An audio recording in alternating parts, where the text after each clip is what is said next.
È scattata alle 7 la zona rossa attorno alla stazione di Padova. Per 60 giorni polizia, carabinieri, guardia di finanza e polizia locale si divideranno orari e strade tutto attorno, intensificando i controlli come previsto dall'ordinanza del prefetto. Se verranno sorpresi pregiudicati in atteggiamento aggressivo o molesto, verrà applicato il cosiddetto ODA, decreto di allontanamento, e non potranno rientrare nell'area rossa per 48 ore e poi, se necessari, si prevedono altri provvedimenti.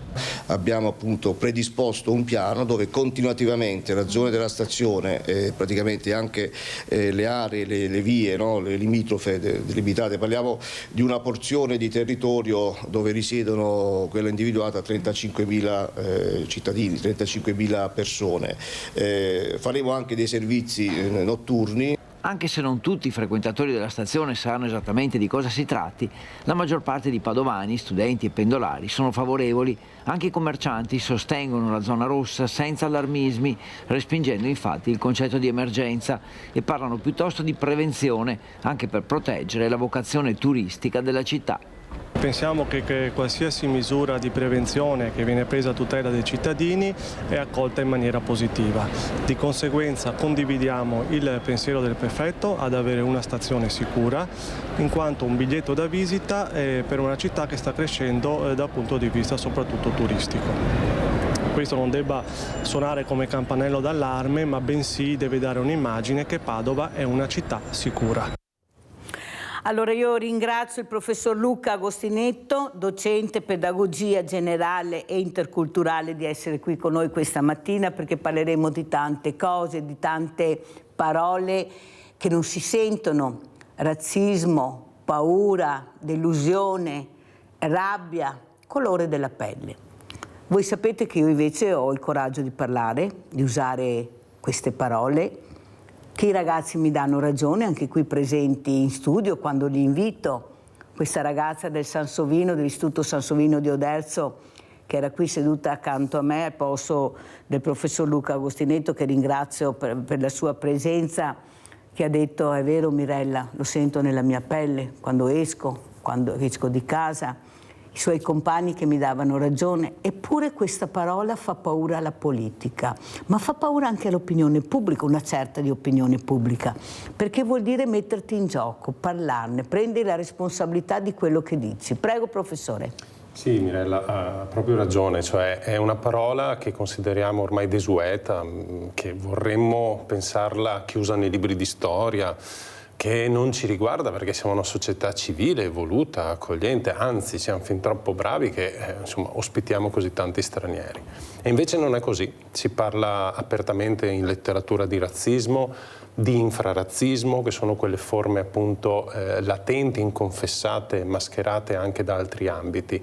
E in realtà per capire la realtà bisogna affrontarla, anche nelle parti più spigolose, anche nelle parti più scomode, per scoprire magari che abbiamo ancora strada da fare in termini di civiltà, di giustizia, di equità.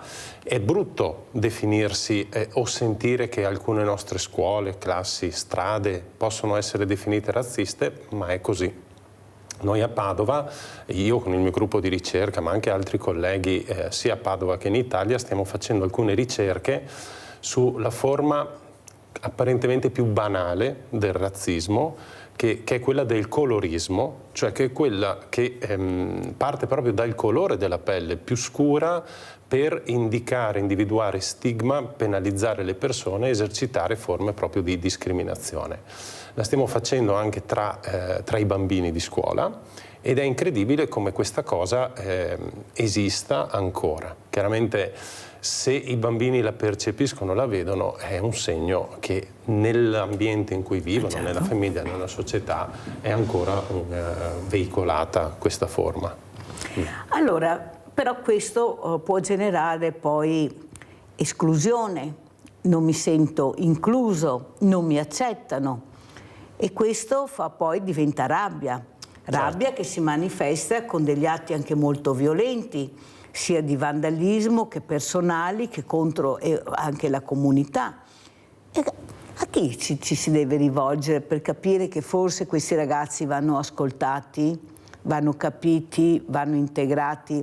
Io ho un banco solidale dal 2010, siamo nel 2025. E ho fatto con i miei volontari, che ringrazio sempre, tanto è vero che ieri la Croce Rossa ci ha dato proprio un premio, un attestato ai Veneti Scacciati dalla Crisi per la collaborazione che abbiamo fatto con loro nel momento della pandemia. Ci siamo uniti perché abbiamo capito che da soli non potevamo fronteggiare un'emergenza. E in tutti questi anni, professore, invece di aumentare la rabbia, di sentirsi esclusi, di non vedere lei ha di più, io ho di meno perché lei ha il colore della pelle chiara, io ce l'ho più scura o viceversa, invece siamo aumentati come inclusività. Non ci sono risse, non ci sono liti, addirittura più di qualcuno accompagna il diversamente giovane a casa, lo aiuta a portare le borse. Abbiamo cercato anche fare delle ricette un po' che si riesca a capire che sono mondi diversi. Se uno non mangia il riso, la pasta, tu non gliela devi dare perché hai solo quella. Se tu vai nei loro paesi non mangi tutto quello che mangiano loro, perciò io ho rispetto e chiedo cosa vogliono. Se vogliono la farina al posto del pane, do la farina perché dare il pane. Però l'inclusività.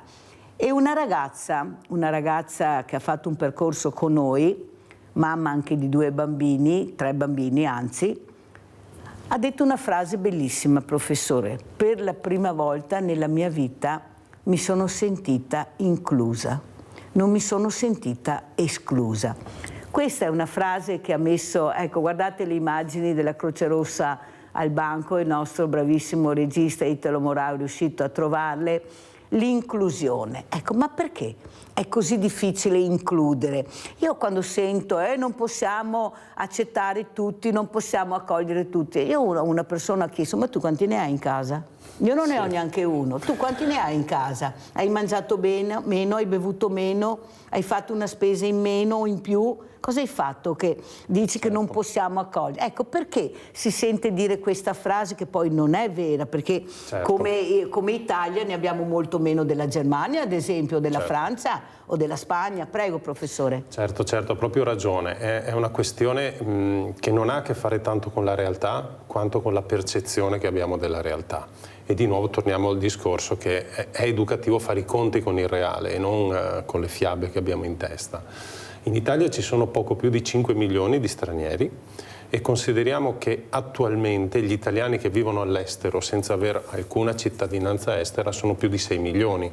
Ascoltate bene i numeri, Quindi in realtà ci sono più italiani che non sono a casa loro di quanto sono gli stranieri che sono a casa nostra, quindi anche per dire la percezione che ogni tanto abbiamo. In più sappiamo che i 2.800.000 lavoratori stranieri non sono sostituibili dagli italiani che sono all'estero perché svolgono mansioni che questi ultimi non farebbero e che risultano fondamentali per la nostra vita, quotidianità e economia. E sono circa 20 miliardi di euro e la forbice positiva tra le entrate date dagli stranieri in termini di tasse, fondamentalmente di contributi, rispetto a tutti i costi che per loro sosteniamo, anche compresi quelli di pattugliamento, di contrasto. Quindi è proprio una percezione sbagliata quella che ci sia una sorta di invasione di questo tipo. Certo, c'è un problema invece di inclusione e di integrazione.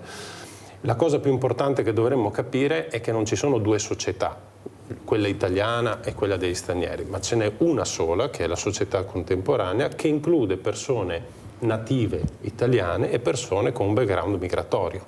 C'è una società che noi abbiamo e possiamo scegliere se questa società è integrata o è disintegrata. Ma se optiamo per la disintegrazione siamo tutti che poi ci viviamo all'interno e poi ne subiamo tutte le conseguenze in termini di problematiche sociali, di pericolo percepito, eccetera. Anche perché non dobbiamo, come dire, allarmarci sugli esiti, ma andare a lavorare sui sintomi. Noi ci dobbiamo aspettare comportamenti legati alla devianza se non diamo alle persone alternativa. Dobbiamo aspettarcele. Viceversa, se abbiamo la pazienza di lavorare su quel terreno invisibile che è quello dell'agio, del benessere, del dare le possibilità alle persone le giuste possibilità, le giuste opportunità, ai ragazzini che sono a scuola la possibilità di imparare nonostante le difficoltà linguistiche con le quali arrivano, perché noi siamo bravi a farlo, alle persone di trovare un lavoro dignitoso nonostante un mercato del lavoro complicato, eccetera, allora andiamo a disinnescare tutte le problematiche che altrimenti arrivano. Faccio un parallelismo che alle persone è molto chiaro, così. Se noi dissestiamo l'ambiente sistematicamente, non lavoriamo sulla manutenzione idrogeologica, poi non ci possiamo sorprendere che i fiumi esondano.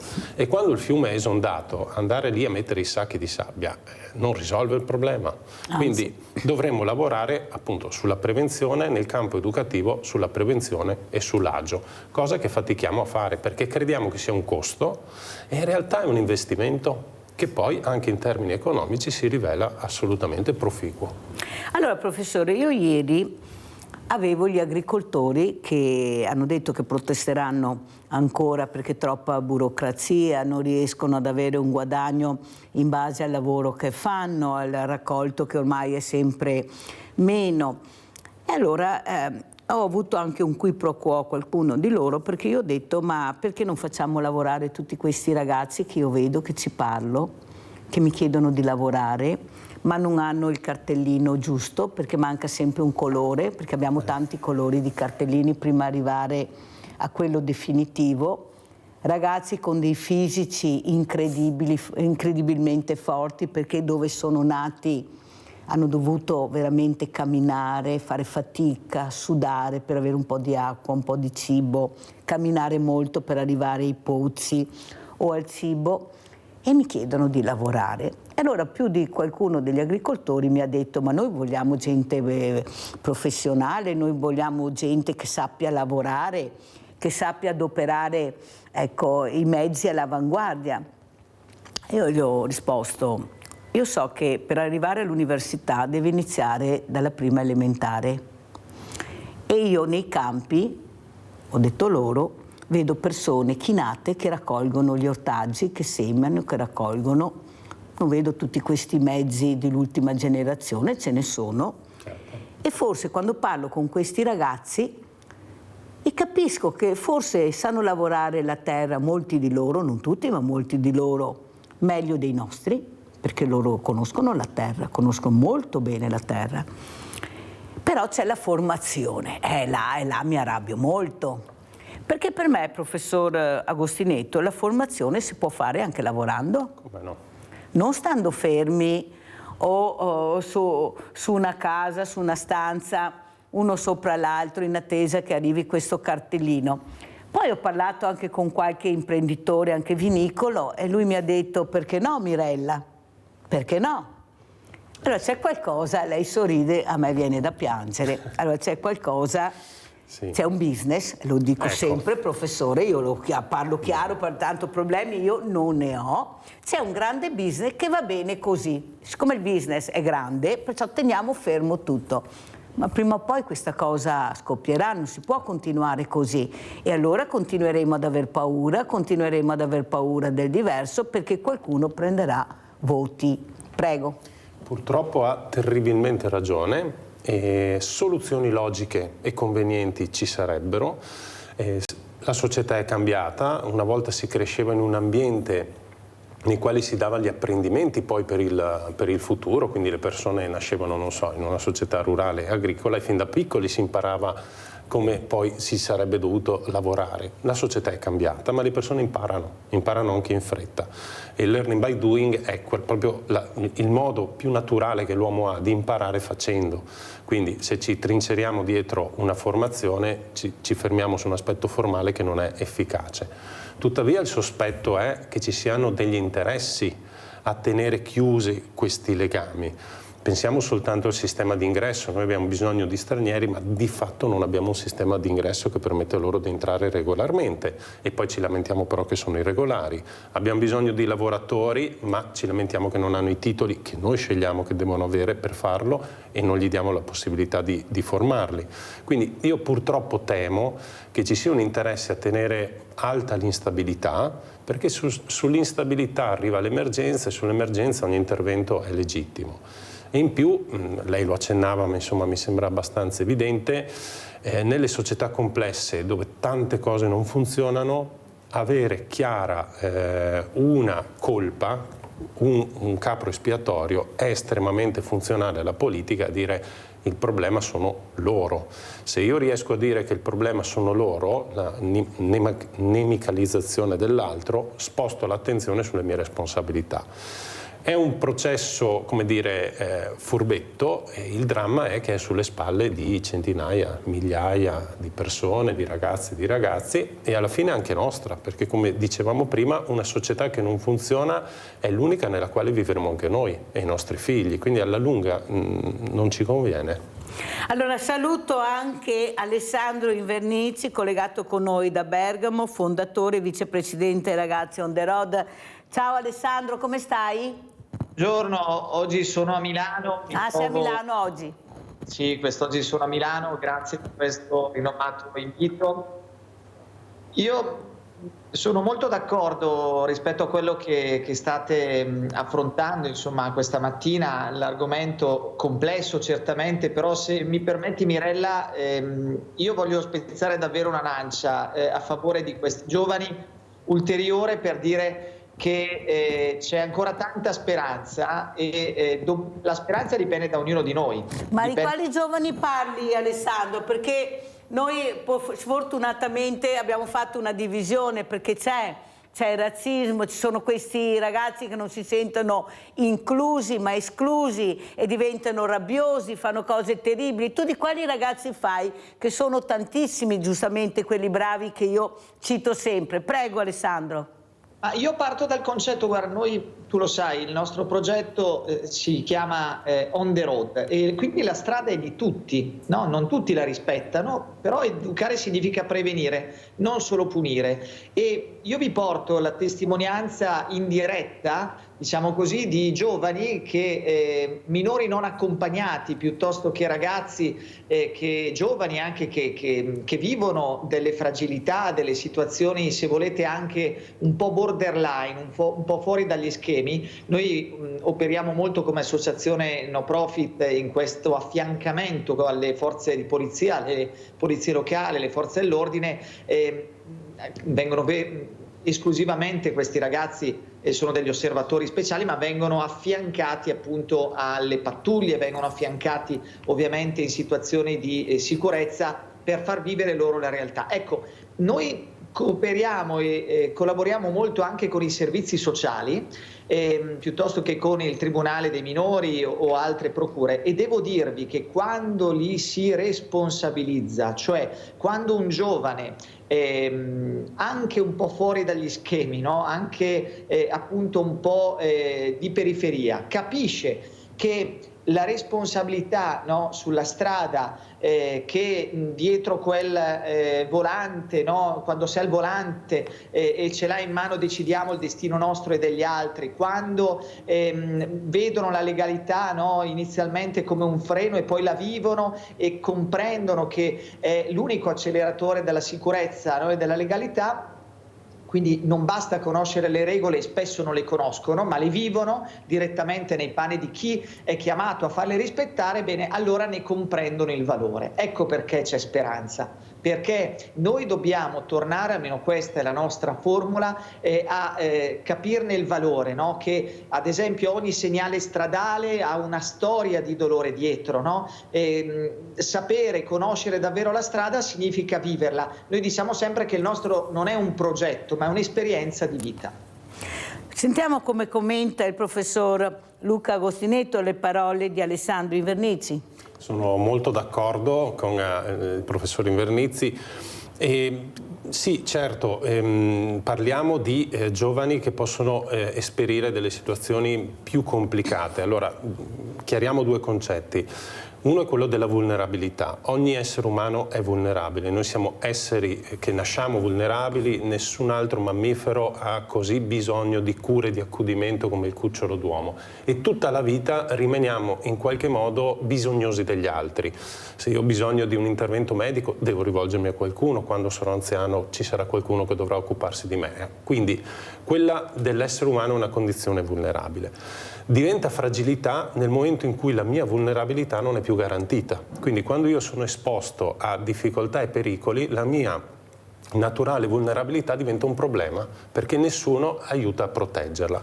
Allora ci sono alcune fasce di giovani che non hanno una famiglia protettiva o non ce l'hanno, come nel caso di minori stranieri non accompagnati, che sono costretti dal nostro sistema giuridico ad essere mandati via dalle famiglie per cercare una fortuna in uno Stato che li accoglie ancora minorenni, rischiando dei viaggi veramente pazzeschi, perché andiamo da qualche giorno di viaggio per i ragazzi che arrivano dall'Albania fino a 5-6 anni di viaggio per i ragazzi che partono dal Pakistan, per esempio, perché devono attraversare vari stati, guadagnare i soldi e arrivare e poi fare le traversate, essere respinti, eccetera.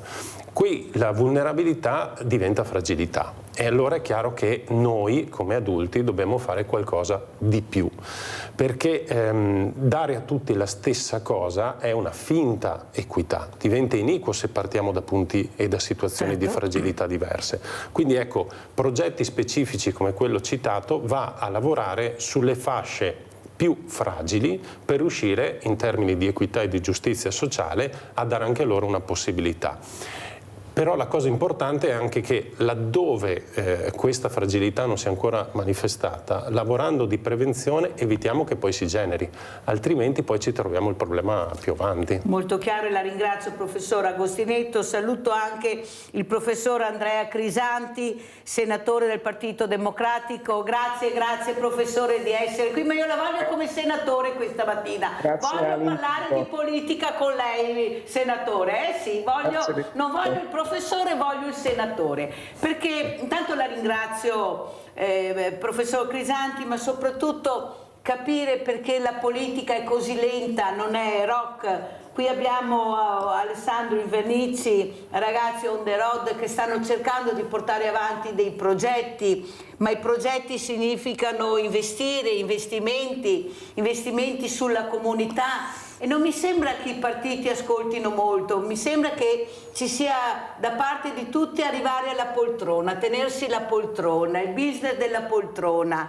Invece la comunità ha bisogno di sostegno, di supporto, non si può continuare a dire che nel nostro paese è invaso da queste persone che sono tutti stupratori, delinquenti, perché questo è passato il messaggio, ecco, che non li vogliamo, che sono troppi e che veramente non si riesce a venirne fuori. E poi abbiamo le bande dall'est che arrivano, che mettono a ferro e fuoco i paesi, ma di quelli non li vediamo, quelli hanno la pelle chiara, non si vedono, il problema è che quelli ti sparano in bocca, gli altri arrivano col sacchettino di plastica, ma i fucili sono puntati su quelli. Senatore, cosa ci dice? Come vede lei la situazione? Guardi, lei ha toccato diversi argomenti. Sicuramente viviamo in una situazione in cui le informazioni si susseguono una appresso all'altra e quindi c'è inconsciamente dalla parte delle persone l'esigenza di risposte immediate. Però è anche vero che la politica l'azione politica è anche il risultato di una mediazione e necessariamente chiede un po' di tempo. Quindi è meglio fare le cose bene piuttosto che presto e male, ecco, diciamocelo chiaramente questo, perché una soluzione fatta bene ha una lunga durata, magari una scelta veloce sulla spinta immediata ad un'esigenza spesso sono sbagliate. E se noi dopo 30 anni abbiamo ancora questo problema, evidentemente sono state fatte delle scelte sbagliate, o perlomeno sono state fatte delle scelte non ponderate bene. Guardi, sul problema dell'immigrazione noi dobbiamo dividere il problema in 3 aspetti. Ci sono coloro che vengono in Italia perché sono in una situazione di pericolo per la propria vita, perché vivono in paesi che li perseguiterebbero oppure li torturerebbero oppure ne limiterebbero in maniera drammatica la propria libertà. E questi sono praticamente coloro che chiedono asilo, va bene? E sono una cosa diversa dai migranti economici. I migranti economici, è chiaro che l'Italia a 40 anni da quando è iniziato questo problema non ha ancora una politica di integrazione. Qual è il risultato? Che se non riusciamo a programmare, non riusciamo a regolare, se non programmiamo e non regoliamo, scarichiamo tutto il problema degli immigrati sulle fasce più deboli della popolazione. Praticamente queste persone competono per gli spazi, competono per lavoro, sottopagato, praticamente con la fascia più emarginata delle nostre popolazioni. I migranti non stanno nel centro delle città, stanno nelle periferie, là dove, tra altre cose, molto spesso abbandonati e non supportati da nessun programma di integrazione, commettono anche della piccola criminalità. Quindi competono per le case, competono per gli alloggi. È chiaro che questa situazione va affrontata alla radice. Professor Cresati, è vero quello che dice, professore, però è anche vero che l'Italia ha provato a cambiare. Quanti governi abbiamo cambiato? Forse abbiamo perso addirittura il numero, saremo su una settantina di governi, li abbiamo provati tutti, come una barca che ondeggia, vado di qua, vado di là, però il risultato è terribile. Prego, professor Agostinetto, come commenta le parole del professore? Aspetti, professore, sentiamo il professor Agostinetto, prego. Sì, grazie. Insomma, diamo un po' di pepe al dibattito. Io devo dire che non sono d'accordo con quanto espresso il senatore, almeno in questi termini, forse do modo anche di chiarire. Io trovo, certamente ci sono i richiedenti asilo che arrivano da situazioni molto particolari, ma creare un discontinuum, soprattutto con l'espressione migranti economici, nasconde un po' la verità. Ognuno di noi ha bisogno di reddito per vivere e non è una questione soltanto per arricchirsi, ma noi abbiamo bisogno per tutti i nostri fabbisogni primari, per vivere, per essere persone, di una possibilità di sussistenza. Le iniquità che oggi il sistema globale ha creato fa sì che ci siano delle spinte espulsive di persone che letteralmente non hanno la possibilità di un futuro minimamente dignitoso nel proprio paese. Ed ora negli ultimi 20 anni si sono aggiunti anche i disastri ambientali, per cui classificare queste persone come migranti economici nell'opinione pubblica può far passare l'idea che sono persone che potrebbero anche fare a meno di migrare, e in realtà purtroppo non è così, ed è l'unica spiegazione per la quale queste persone si mettono in una posizione di enorme rischio, pensiamo alle traversate sul mare, o di enormi fratture rispetto ai propri contesti, sapendo di andare incontro non all'Eden, ma a una situazione molto problematica.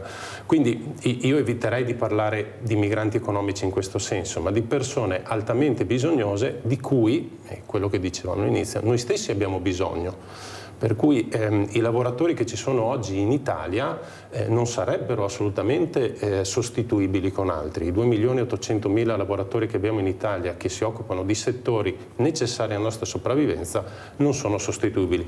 Faccio una battuta al senatore Crisanti, in questo senso come senatore. Facciamo un esempio di una cosa che è fattibilissima e che da tantissimi anni non si fa e che risolverebbe tantissimi problemi nei ragazzi, che è quello della cittadinanza.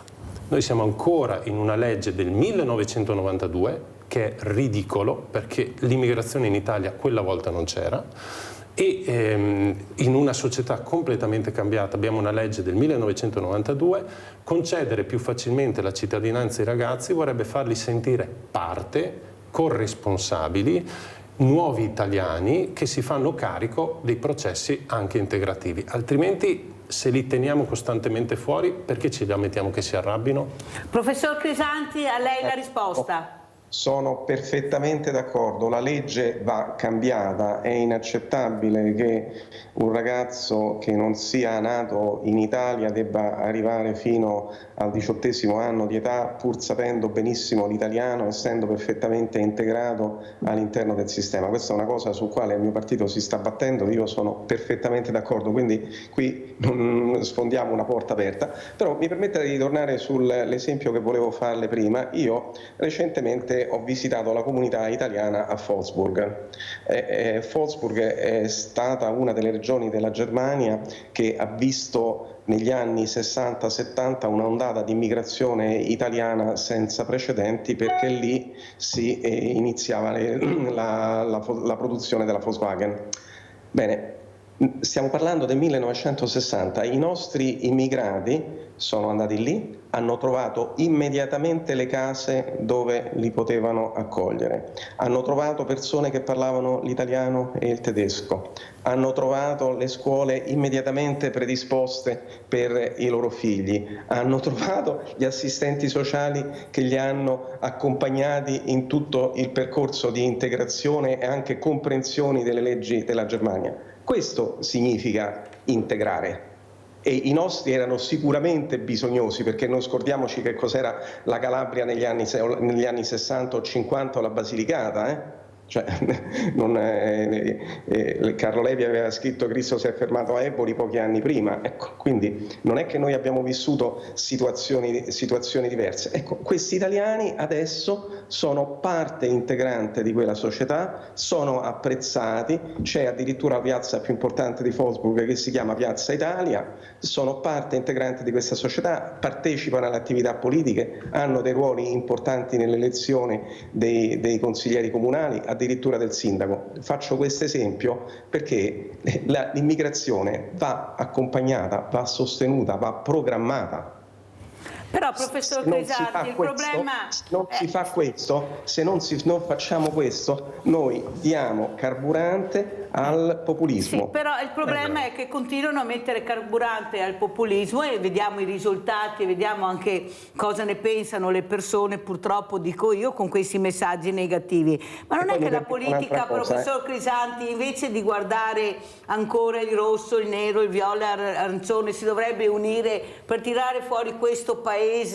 Perché io sono molto preoccupata, professore. Io ho un banco solidale dove mi arrivano famiglie che non sono barboni, ma sono famiglie che con 2 stipendi non ce la fanno più arrivare alla fine del mese. Questo è un altro problema. Però il problema, aspetti professore, ma non è solo questo il problema. Il problema è che non riusciamo ad avere neppure più il cibo da Bruxelles, dalla comunità europea, ne arriva sempre meno. Ecco, perciò facciamo fatica. Questo mondo del volontariato che nonostante sia, ecco, con tutti quanti i partiti si mettono il fiore all'occhiello, se non ci fosse il volontariato chissà che fine avremmo fatto, abbiamo fatto vedere anche prima che poi questo volontariato invece per esistere deve pagare, deve girare col commercialista. Qui non siamo stati noi, professor Crisanti, qui è stata la politica che ha introdotto una burocrazia e ha colpito, prima ha colpito l'operaio, poi il pensionato, poi l'artigiano, adesso sta colpendo anche il mondo del volontariato, non si capisce dove vuole arrivare. Ecco, ci sono stati vari governi, però noi abbiamo sempre pagato conseguenze, cioè non abbiamo mai visto risultati di niente, cambia il direttore dell'orchestra, ma l'orchestra è sempre quella. Allora capisce che noi saremo anche stanchi, perché sa, parlare con 8, 10, 20 mila euro al mese minimo è diverso parlare con uno che prende 1100, 1500 euro, con un pensionato che ancora ha i 600 euro e si vede aumentare i 2-3 euro. Ma qua metto dentro tutti i partiti, anche i sindacati che io ospiti. Ho detto, ma come fa un operaio a votare destra? È impossibile pensare una volta. Però cosa deve fare se non vede i risultati? Sentiamo anche in vernice un giovane ragazzo cosa ne pensa, cosa sta succedendo, come vedi tu la situazione, perché il futuro siete voi, non siamo più noi, siete voi il futuro. Prego Alessandro. Complesso e allo stesso tempo molto, molto concreto. Io credo, e permettetemi di ritornare alla strada, no? La strada non distingue passaporti, origini o luogo di convivenza dove le regole dovrebbero valere per tutti. E allora la strada davvero ti misura, ti mette a terra, no? E certo che ci sono oggi delle situazioni anche di precarietà, noi vediamo dei ragazzi, per rispondere alla domanda, che effettivamente andiamo a mangiare un panino insieme, no? E quasi quell'euro, no? Costa, che poi quell'euro non è più fisico oggi perché non ce l'hai più in tasca, ma magari ce l'hai appunto sul cellulare, e quindi stai attento a tutto. Però io credo che se e quindi non entro nell'ambito normativo, non mi sento né all'altezza né tantomeno un mio compito, però se l'inclusione sociale, no, passa dalla consapevolezza anche delle regole e del rispetto reciproco sulla strada, è il nostro ambito, e noi quindi se vogliamo una società più sicura, io osservavo e vedevo e seguivo il servizio con il quale oggi avete aperto, no? Dobbiamo garantire che tutti abbiano gli strumenti per comprendere e rispettare davvero le norme di convivenza, compresa la sicurezza stradale. Quindi noi facciamo di On the Road nel nostro piccolo, in questa espansione nell'Italia, speriamo presto di arrivare anche nei comuni veneti, e qui mi rivolgo davvero anche agli amministratori, alle scuole, all'università, come l'educazione alla legalità possa essere, e penso che su questo convergiamo tutti, dalla politica ovviamente al docente, come chiave dell'integrazione. Cioè l'educazione alla legalità, l'integrazione non è solo una questione culturale, ma anche di responsabilità. Più un giovane, e termino, comprende le regole della società in cui vive, più può sentirsi parte attiva di essa. Quindi coinvolgiamo i giovani di ogni origine e provenienza in percorsi educativi concreti, On the Road può essere un esempio, per renderli cittadini consapevoli e responsabili, perché il rispetto della legalità è il primo passo, crediamo davvero come associazione, per sentirsi davvero parte di una comunità, e questo dà speranza, dà futuro. La speranza è il futuro, però io adesso ho delle regole, devo andare in pubblicità.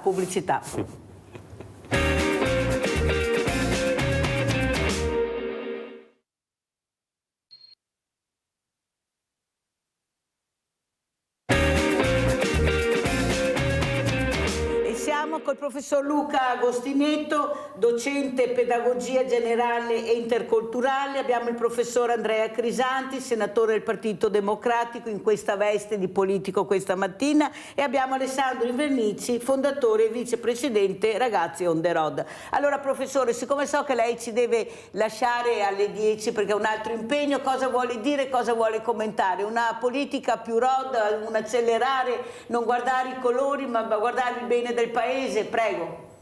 Ma su questo, guardi, non c'è dubbio. Io penso che dobbiamo evitare di fare leva sulle paure delle persone, così come fa la destra, e invece cercare di risolvere i problemi delle persone che vengono dai bisogni.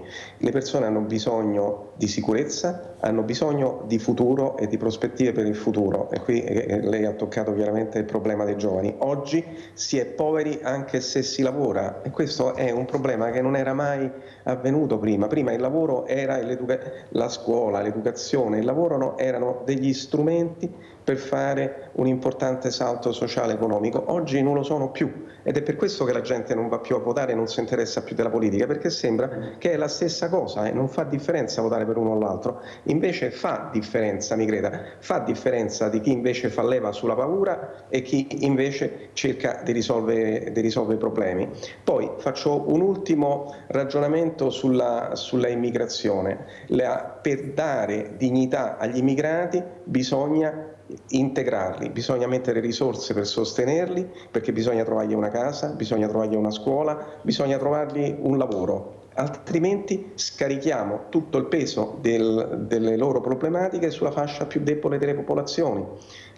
Chi ha paura degli immigrati non sono quelli che abitano nei centri storici, sono quelli che abitano nelle periferie, e facendo leva sulla paura votano per la destra. Bisogna scardinare questo meccanismo, perché l'esigenza di sicurezza, come giustamente ha detto anche l'altro vostro ospite, passa anche attraverso le regole. E su questo, guardi, noi dobbiamo essere chiari su questo, noi dobbiamo essere inflessibili contro le cause della emarginazione sociale e contro le cause della piccola e grande criminalità, ma dobbiamo anche essere inflessibili contro coloro e cercare di evitare che coloro commettano qualsiasi reato.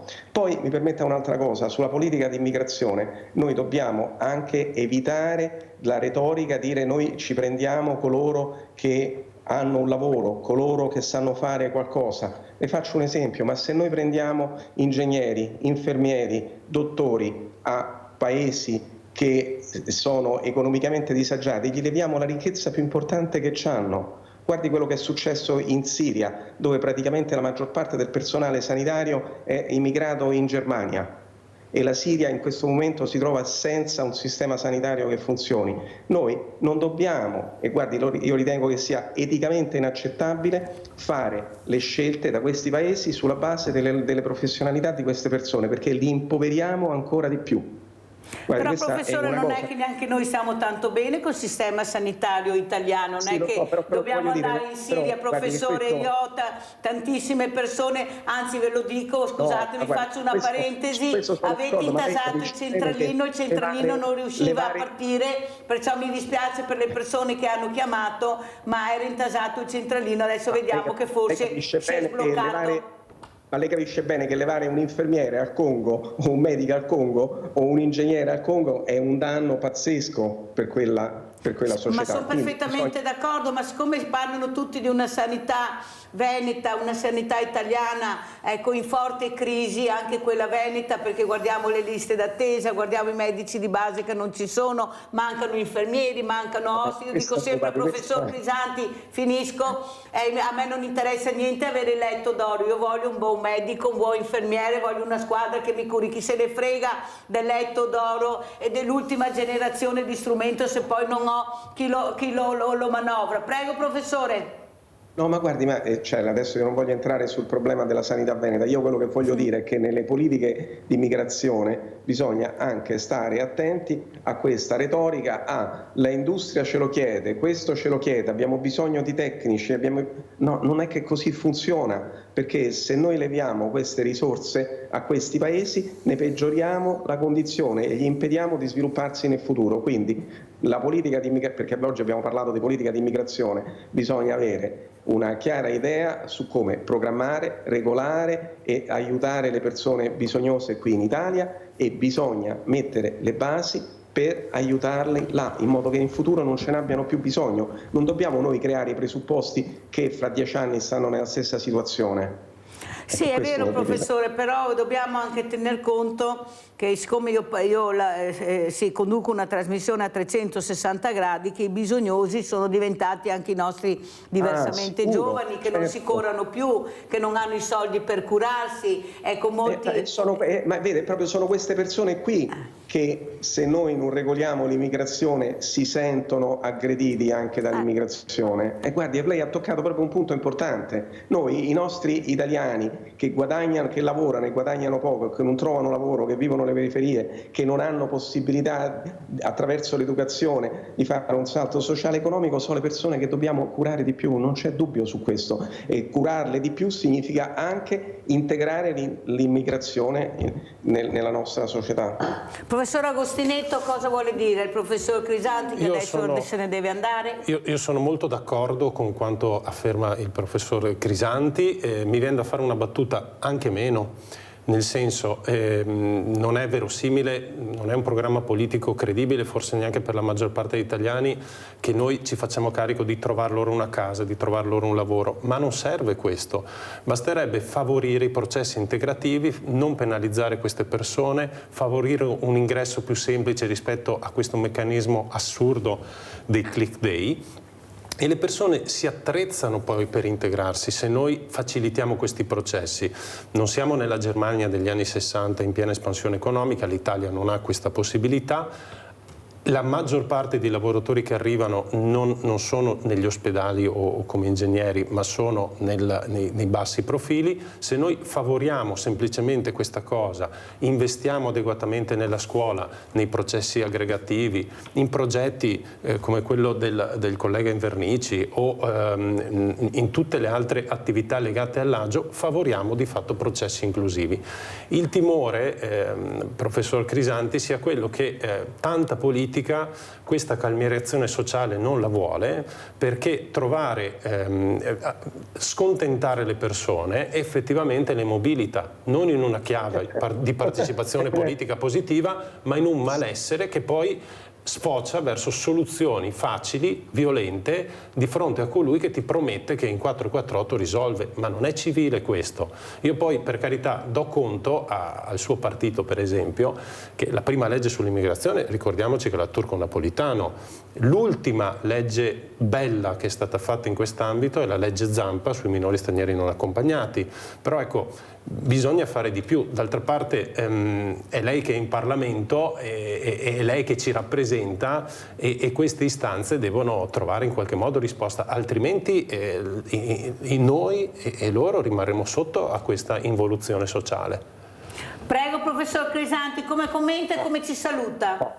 Io veramente la ringrazio per avermi invitato a questo programma e per quello che è stato detto, perché io penso che l'obiettivo nostro come politici e come partito è neutralizzare la paura e offrire delle soluzioni concrete. Questo è veramente il problema. I migranti ci sono sempre stati e sempre ci saranno. Noi abbiamo il compito di fare sì che queste persone progressivamente si integrino e si sentono italiani, perché è anche una bella cosa sentirsi italiani. E io, guardi, quando vedo queste ragazze della pallavolo, che mi commuovo veramente, perché penso, guarda, questi giovani che sono venuti così da lontano, hanno veramente situazioni di sofferenza, danno un contributo a noi come Italia e sono pure orgogliosi. Ecco, queste mi piacerebbe poi vedere, queste chiaramente sono degli esempi, ecco, però poi ci sono tante situazioni meno eclatanti che formano l'ossatura dell'integrazione. Ecco, noi su queste cose dobbiamo veramente batterci. Dobbiamo batterci soprattutto se riusciremo a sconfiggere le mafie, la massoneria che domina ancora questo paese, che detta leggi, ecco, che voi non sapete, che non saprete mai, che non ci racconteranno mai, e questo paese rimane fermo purtroppo, nonostante questa creatività che abbiamo nel DNA, che ce l'abbiamo, ecco, tutti ce la invidiano, però rimaniamola fermi perché poi non ci lasciano volare. Ecco, io penso che la politica dovrebbe intervenire, quella seria, quella buona, perché c'è, non si può dire che non ci sia, e forse osare un po' di più, ecco, alzare un po' la voce. Lo so che, ecco, bisogna avere sempre toni moderati, però purtroppo il popolo italiano non vuole i toni moderati. Abbiamo visto, non c'è niente da fare, ecco, vuole una politica più rock, una politica che si faccia sentire, perché veramente il popolo italiano è esausto, non ce la fa più, e io lo rappresento in parte appunto rappresentando le fragilità, e come me tutto quel mondo di volontariato che sta mettendo le pezze dove la politica non riesce a metterle, però è succube di questo, perché la politica si impadronisce anche di questo e perciò fa diventare business anche il mondo dell'associazionismo e del volontariato. Grazie professor Crisanti. Grazie a tutti quanti per la trasmissione veramente stimolante. Grazie professore. Allora io adesso invece andrei a vedere questo nuovo airbag, lo vorrei far vedere a Alessandro Invernizzi, Angela Pedol, questa imprenditrice che ha inventato questa Securtax. Andiamo a vedere, poi sentiamo cosa ne pensa Alessandro Invernizzi, anche il professore. Guardate, visto creatività che del Veneto soprattutto, ecco, questo airbag è come un materasso che si sgancia dall'auto in caso di incontro con questi alberi, con questi pali, con questi mezzi che veramente incredibili che mettono sulle strade, questi strumenti pazzeschi, e salva le vite. Guardate cosa ha inventato, è stato omologato, ha dato anche sia il benestare anche della regione, non solo. Adesso lo presenteremo Alessandro, se avrai piacere di venire, il 13 aprile a Treviso, lungo la Restera, perché penso veramente, e questa donna, questa imprenditrice con la sua famiglia ha pensato ai suoi figli e ai giovani. Devo mettere in sicurezza, devo fare qualcosa, e guardate cos'è uscito. Cosa ne pensi, Alessandro? Che quando ti succede qualcosa, che passi da una situazione, no, dal racconto, da quello che puoi leggere o sentire in TV nella tua interessante, sempre stimolante, sono d'accordo, trasmissione, allora davvero l'ingegno italiano, veneto in questo caso, crea questa prevenzione, no, sul campo, appunto sulla strada. Io stavo pensando, no, quanto, se riesco sicuramente ci sarò, così come ci piacerebbe arrivare davvero anche a Treviso, schierare questi gilet gialli, i nostri ragazzi over 16 che comprendono direttamente sulla strada, appunto la vivono questa educazione stradale nei panni della polizia locale, dei soccorritori, delle forze dell'ordine. Ecco, io credo, se mi permetti, no, che davvero una società sicura sia una società più inclusiva, cioè se tutti davvero conoscono e rispettano le regole, in questo caso si fa prevenzione davvero anche con questi dispositivi. Intanto stiamo vedendo alcune immagini di questi ragazzi che vivono l'esperienza. Quest'anno il progetto compie 18 anni, quindi insomma direi che diventiamo maggiorenni e quindi riusciamo anche attraverso questo coinvolgimento senza filtri nei panni delle forze dell'ordine e dei soccorritori ad abbattere barriere sociali e culturali. Cioè, io credo che guidare in modo responsabile, rispettare un semaforo, dare la precedenza, sono piccoli gesti che dimostrano davvero il rispetto per gli altri. Il rispetto è alla base di ogni società inclusiva. La strada del resto è un ponte nel mondo, no? Azzera, ci porta tutti sullo stesso piano. Ecco, quindi sicurezza stradale e legalità per On The Road. Per questi giovani, per questi ragazzi non diventano solo obblighi, ma vissuti sulla loro pelle, no? Passati dall'altra parte, quindi schierati dall'altra parte, così come ad esempio anche su questi corsi d'acqua per far capire che cosa significa no? Magari un gesto insulso o anche solo di protagonismo, no? Nel buttarsi in acqua, cosa significa essere trascinati dalla corrente. Ecco, sono strumenti anche questi di inclusione. Noi nel nostro piccolo, come Associazione Ragazzi On The Road, facciamo la nostra parte, la facciamo da 18 anni.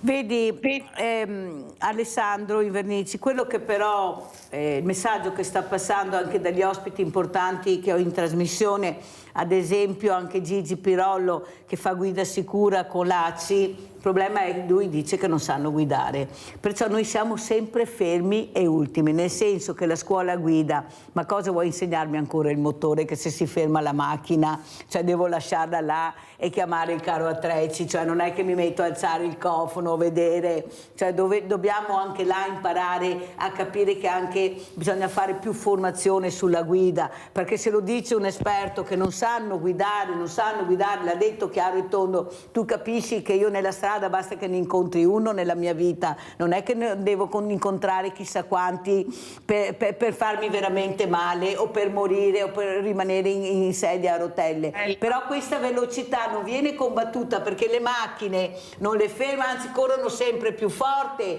Ecco, le strade, abbiamo strade ancora da carretti e cavalli con i tir che passano, cioè c'è qualcosa che non va. Professore, cosa dice?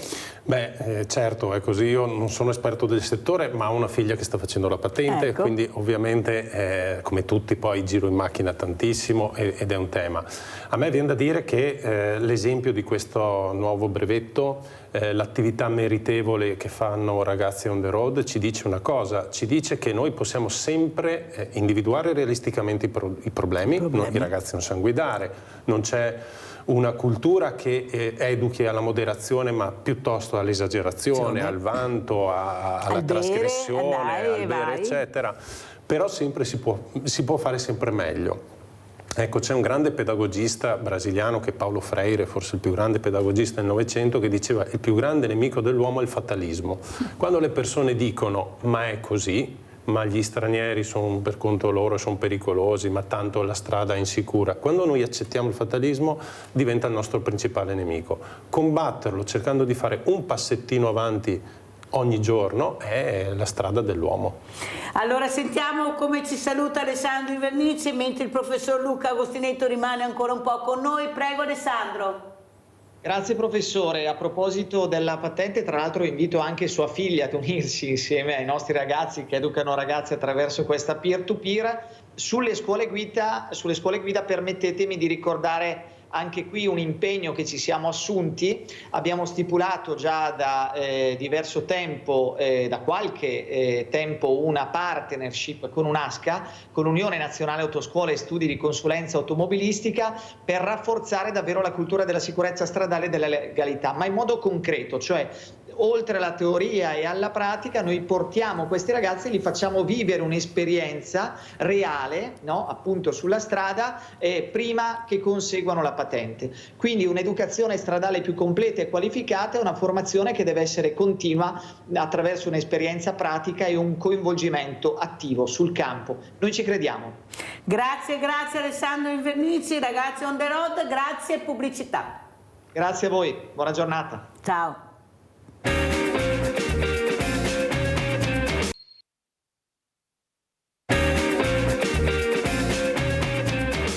Presento un'altra gradita ospite, abbiamo in presenza Luana Calabrese, eccola qua, collegata con noi, Presidente Associazione Italiana Tutela Salute Mentale. Ringrazio il professor Luca Agostinetto, docente di Pedagogia Generale e Interculturale, per essere rimasto, perché volevo che conoscesse la Presidente Luana Calabrese, questa donna che ce la sta mettendo tutta per cercare di capire che forse si potrebbe fare qualcosa se si investisse di più anche nella sanità, nelle cure mentali.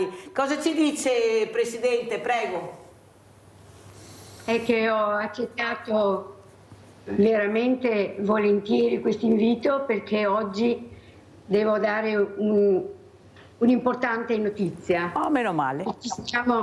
Ci stiamo veramente mobilitando per una grande manifestazione nel Veneto regionale il 5 di aprile, che corrisponde quasi al 7, cioè giornata della salute mentale, della salute in generale nel mondo, e il 5 di aprile appunto faremo una manifestazione a Venezia con il Covesap, ma con tutte le altre associazioni, cittadini eccetera che vogliono partecipare per la salute mentale, perché la salute mentale non è solo psichiatria, cioè la parte patologica. La salute mentale riguarda tutti noi nella vita di ogni giorno, e quindi abbiamo bisogno di sostenerne l'investimento.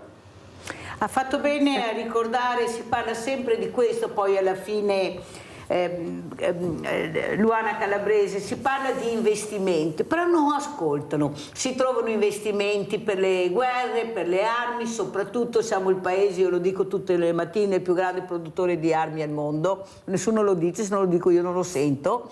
Ecco, si sente parlare veramente di cittadinanza attiva che si sta muovendo, ma con gran fatica, perché anche qua abbiamo visto che dà molto fastidio la cittadinanza attiva, dà fastidio perché ti pone il problema, te lo mette davanti agli occhi, ma siccome non vuoi risolvere quel problema cerchi di eliminarlo, addirittura di annientarlo. Cosa dice Calabrese?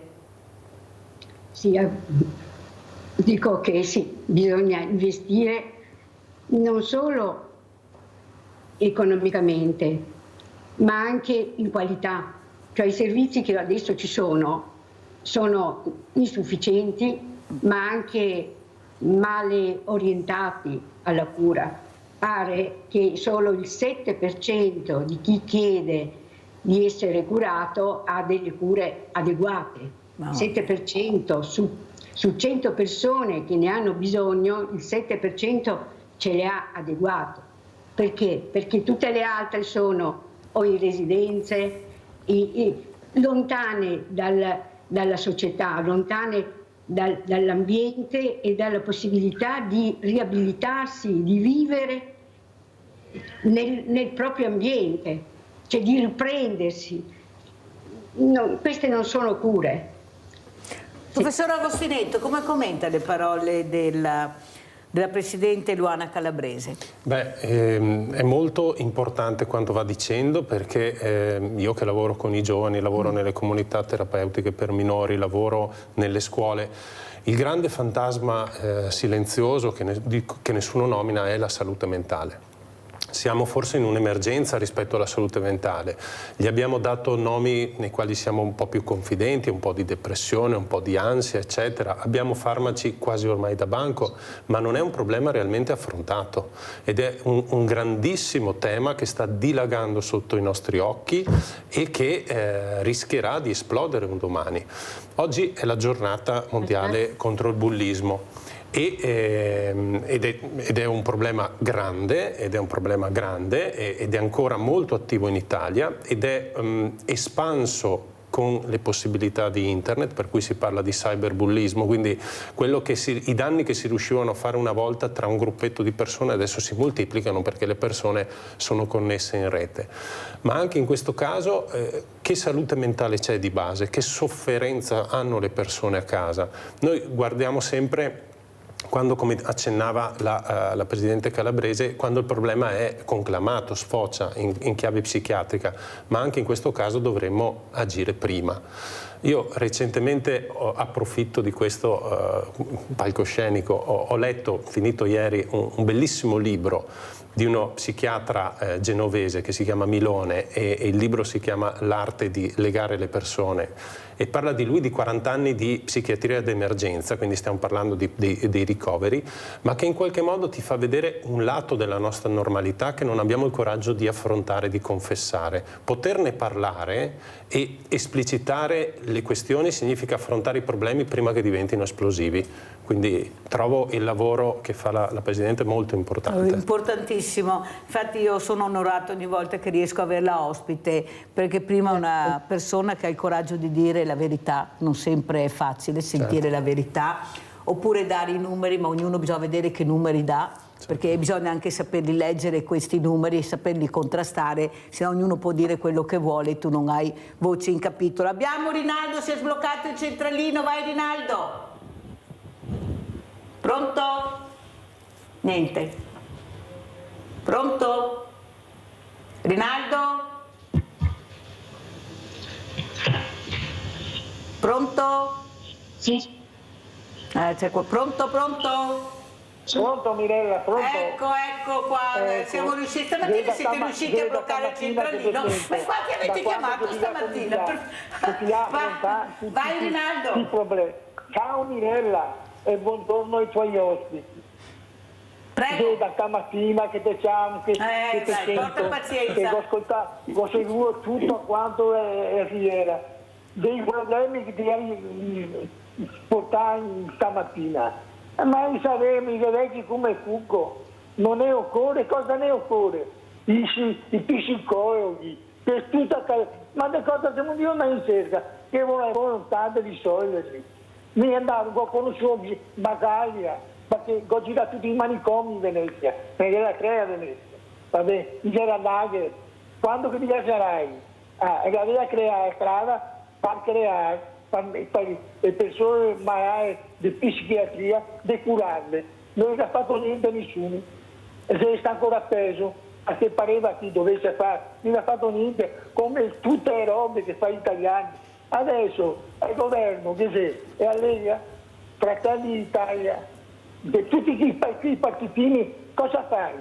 I Favaruffa Favreoli, i Mori delinquenti, i Sepassona, i Sessiga Dio, i mette posto solo chi i parenti in Parlamento. Cosa non mi serve? Chi scrivo che sappiamo? E se il governo, ma il governo cosa fa? Era preso 1 miliardo per l'Albania, è una vergogna. Ma chi dice che dice qualcosa? Qui hanno secco. Ma siamo Dio vive su un mondo che fa schifo.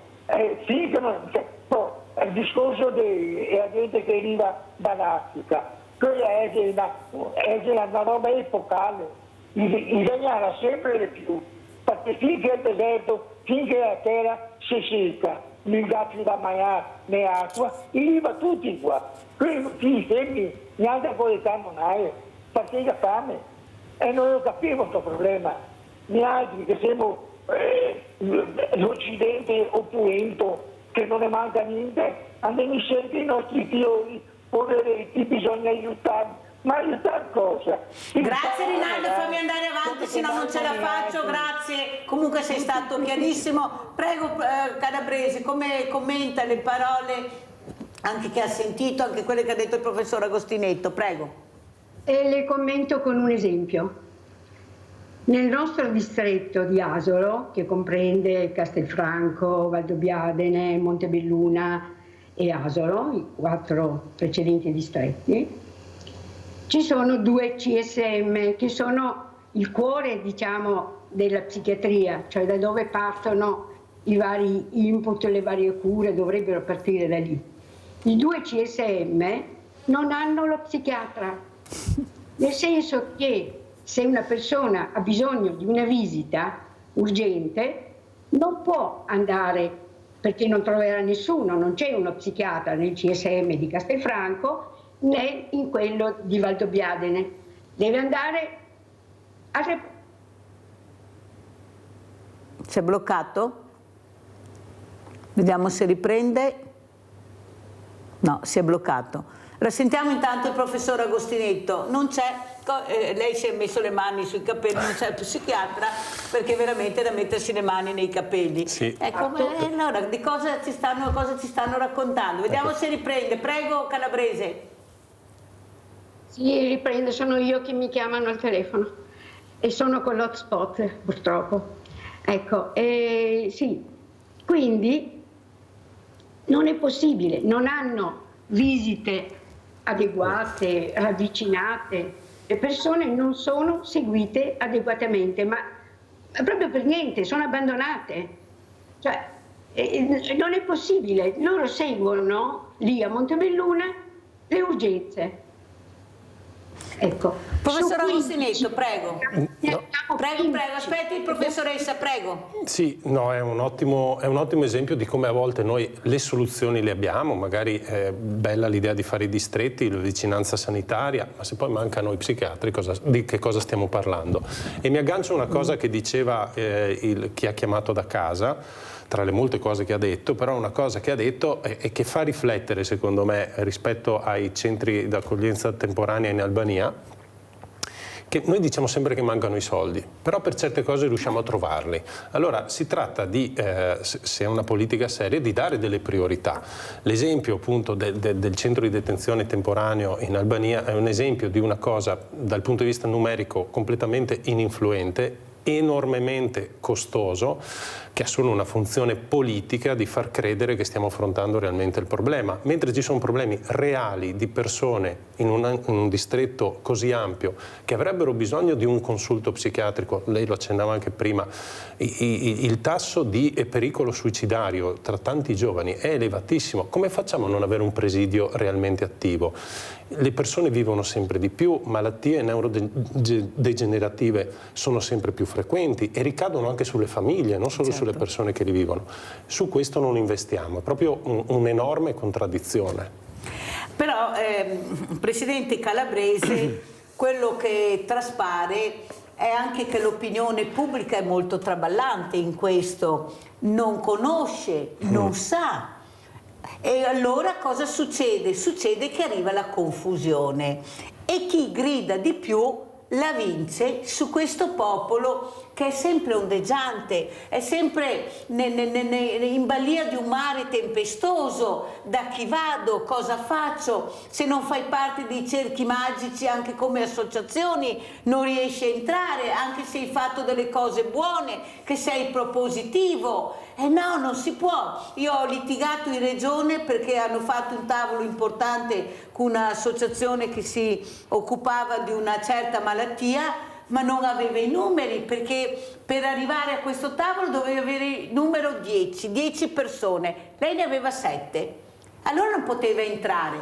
Ma allora io mi sono permessa di dire, ma scusate, guardate la qualità o guardate il numero, perché allora a questo punto ho capito che vi interessano solo i numeri e non la qualità delle persone e ascoltare quelli che avrebbero veramente qualcosa da dire, perché a questi tavoli quasi sempre ci sono persone, quasi sempre, incompetenti, ma perché non sanno il problema, non l'hanno vissuto, sono là perché politicamente sono riusciti ad arrivare in qualche maniera. Ma io ho avuto fior di esperti che hanno detto, ma cosa servono tutti questi tavoli, queste commissioni se poi non abbiamo il risultato? E la trasparenza dov'è? Di cosa avete discusso? Che problemi avete trattato? Sono là per questo o sbaglio? Presidente Calabrese, forse dovremmo essere anche noi più rock e meno tiepidi, prego.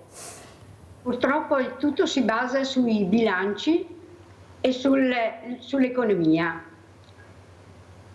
Purtroppo ci sono molte leggi inattese e inattuate.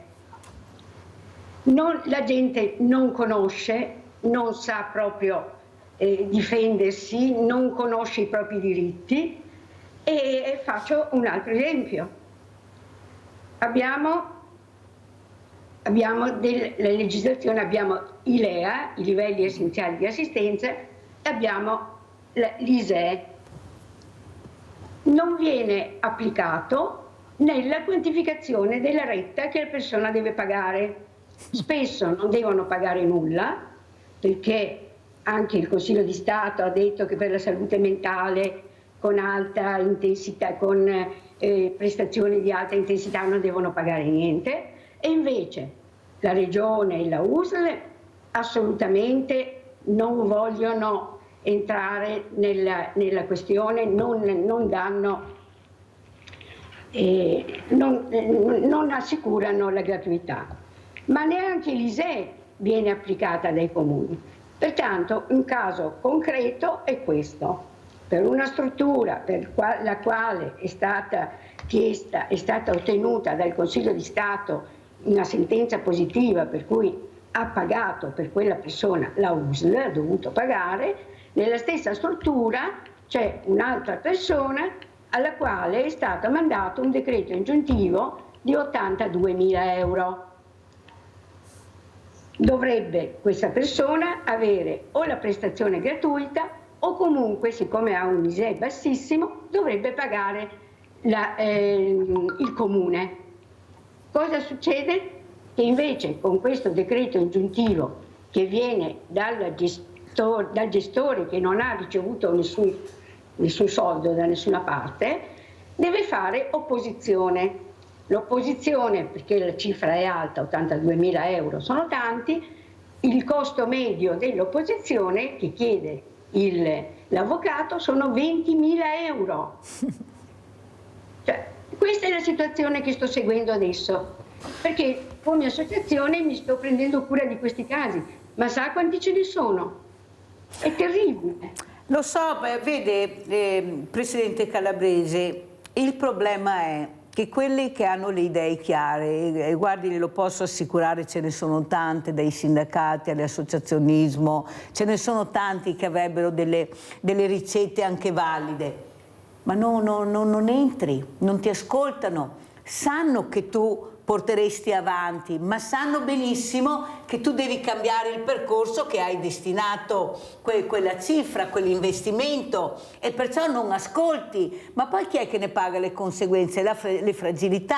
Ad esempio, vediamo se il nostro bravissimo regista riesce a trovare in Telmorai le foto di Michela Moruto, questa donna, questa mamma, Presidente Calabrese, lo dico anche al professor Agostinetto, che purtroppo ha visto ammalarsi il suo marito di Alzheimer, appena 35 anni ha iniziato, rimasta con 2 bambini da crescere, questi bambini che sono cresciuti molto in fretta perché dovevano diventare grandi. Quando hai queste patologie in casa devi correre, devi diventare adulto subito perché devi aiutare questa mamma, vedi che il tuo papà c'è qualcosa che non va, lo devi aiutare. Ha cercato in tutte le maniere di farsi ascoltare, prima caregiver che non era riconosciuta, poi è stata riconosciuta, ma è andato, eccola qua, Michela Moruto con questi bambini meravigliosi. Vediamo se trovano anche altre foto di questo uomo che è stato messo in una struttura che non è adatta a lui.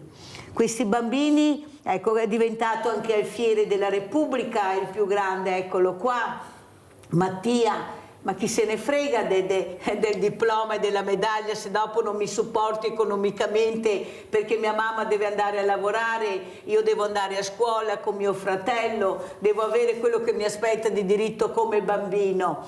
Eppure è stato messo su una struttura di diversamente giovani, in una RSA, e Michela diceva: ma mio marito non può stare qua, i miei figli mi chiedono: ma perché mio papà è assieme a tutte queste persone diversamente giovani? Cosa ci fa il mio papà qui dentro, mamma? non c'è neppure la privacy per questa famiglia che lo andava a trovare. Ho dovuto battermi addirittura perché a Natale, ecco, potessero entrare in questa struttura, perché non volevano, non si poteva. A Natale, Presidente, a Natale, perciò è stata lunga la battaglia che sto ancora conducendo, perché la stiamo aiutando noi coi 5 per 1000, Presidente, questa mamma, questa famiglia, che anche lei ha una patologia, una invalidità, ma non gli danno niente. E cosa fa questa mamma? In attesa che qualcuno si decida a mettere in pratica una legge, se c'è, e attuarla questa legge, perché noi abbiamo le leggi ma non le applicano, perché se le applicano vuol dire investire su quella cosa, ma non ce l'hai nel tuo bilancio. Io mi sono arrabbiata perché ce l'avevo ospite, una dama in regione ha avuto il contributo di 240.000 euro, 240.000 euro per una dama, con tutto il rispetto per la dama, per l'amor di Dio, ma capisce che la dama 240.000 euro e Michela niente, zero, capisce che non ci sto. Bisogna anche avere il coraggio di dirle queste cose, come sta facendo lei, perché se continuiamo a mettere la polvere sotto il tappeto, questi bambini che avete visto come cresceranno, professore? Sono d'accordissimo, e l'esempio che ci portava lei adesso, quello che ci ha portato la dottoressa Calabrese, ci mostrano di fatto che siamo ancora un paese incivile e che c'è molta inciviltà, perché se fossimo un paese civile ci indigneremmo e non consentiremmo queste cose. Quindi, ritornando anche a quello che dicevamo all'inizio, il razzismo strisciante, una certa politica accusatoria nei confronti dell'immigrazione, c'è tanto bisogno di crescere in termini di civiltà. Ed è vero, io punto molto sui giovani e sul fatto che se riusciremo ad educarli meglio, forse di come siamo stati educati noi, saranno persone più civili che non tollereranno queste cose e non appoggerebbero mai politici che consentono di tollerarle. Questo è il grande cambiamento di crescita. È un processo lento, bisogna parlarne delle cose, bisogna educare, informare, parlare, cambiare un po' la narrativa generale, perché non sono situazioni, ripeto quello che diceva Paolo Freire, che noi dobbiamo abituarci ad accettare, esatto. Se no è la morte. Se no è la morte. Soprattutto io sono già 2 o 3 anni che dico, professor Agostinetto, e vorrei sentire anche la Presidente Calabrese, di dare il voto ai 16enni.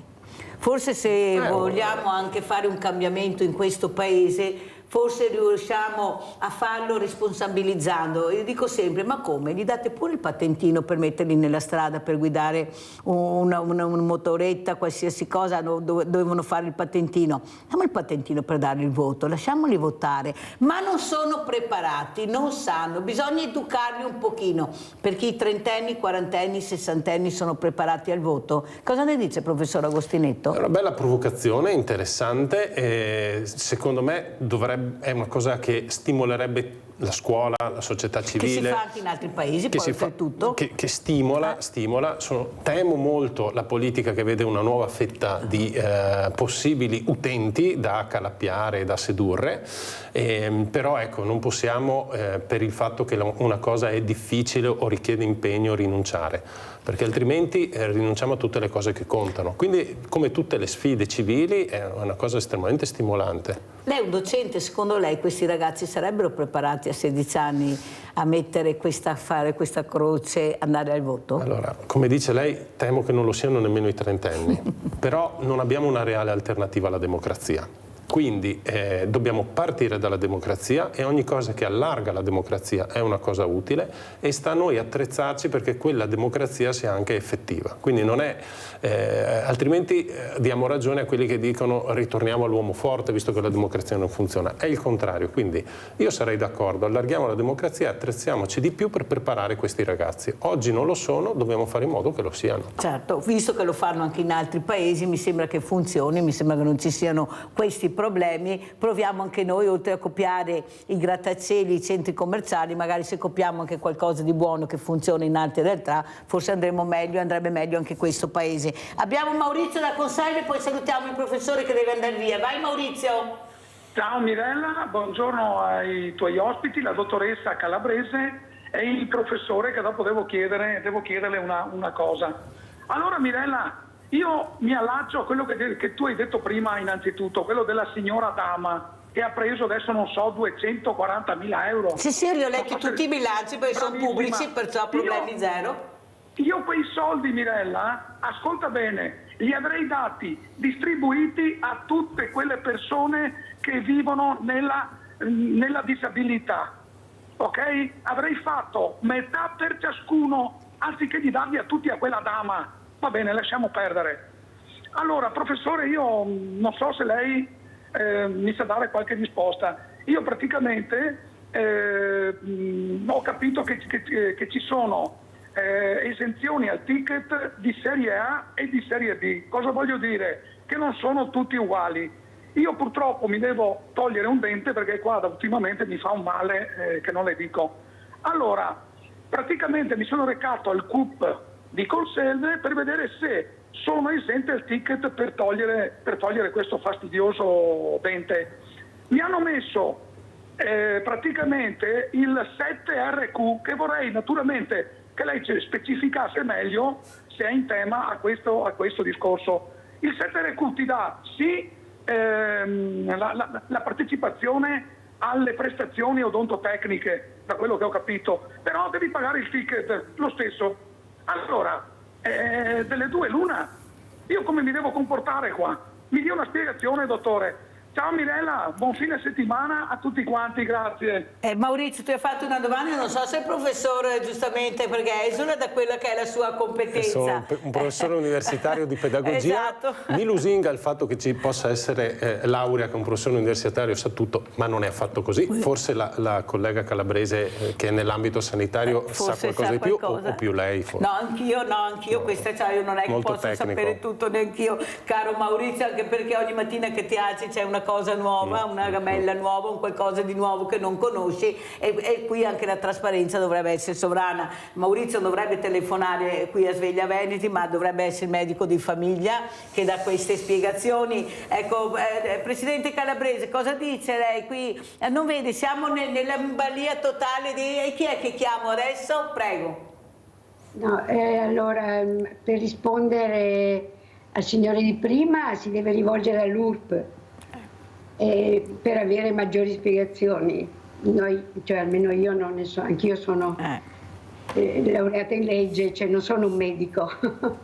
Sì, ma vedi, io tutte le mattine ricevo queste telefonate da persone veramente che hanno certe patologie e non riescono ad avere un numero di telefono, non sanno a chi rivolgersi, c'è una confusione totale perché non hanno i numeri per rispondere, questa è la verità. Allora schiaccia 1, schiaccia 2, schiaccia 3, schiaccia 4, poi non schiacci più ed è quello che vogliono, perché non è che questo telefono suona a vuoto, vogliono perché non possono dare le risposte. Allora devo salutare veramente il professor Agostinetto che ci deve lasciare. Con quale messaggio ci lascia, professore? Ma con un messaggio di positività. Dei problemi bisogna parlare ed è giusto parlarne, perché nasconderli significa soltanto fomentarli, ma guardarli con positività, individuando le soluzioni possibili e non credere che le cose sono così e debbano andare per forza così.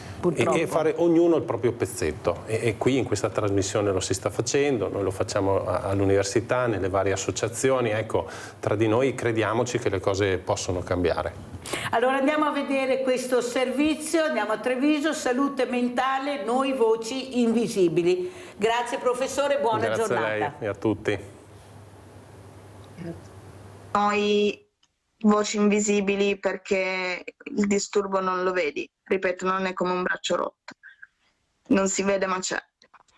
E appunto volendo fare le cose in grande, una volta iniziato a scrivere ho voluto provare a pubblicarlo. Elisa per me vive così, è un padre visibilmente commosso. Maurizio con queste parole racconta perché ha voluto consegnare nelle mani dei media e del pubblico in sala l'evento organizzato a Santa Caterina a Treviso nel giorno dedicato alla salute mentale, le parole della figlia Elisa, oggi scomparsa. Che io non volevo morire, cioè che io avevo ancora tanto da dare, tanto da vivere, tanto da fare. E quello che stavo facendo era una cazzata. Affetta da una forma grave di bipolarismo, Elisa ha lottato contro il male oscuro dentro e accanto a lei c'era la famiglia. Della mente, il dolore del cuore, il dolore dell'anima ti trasformi in dolore fisico e ti stravolge anche la fisicità. Noi ci accorgevamo quando Elisa stava male, pur non dicendoci nulla, solamente dal colore e dallo sguardo che aveva. Si trasformano questi ragazzi. Scrittrice, Elisa, designer di moda, viaggiatrice, quel vuoto che ciclicamente la divorava.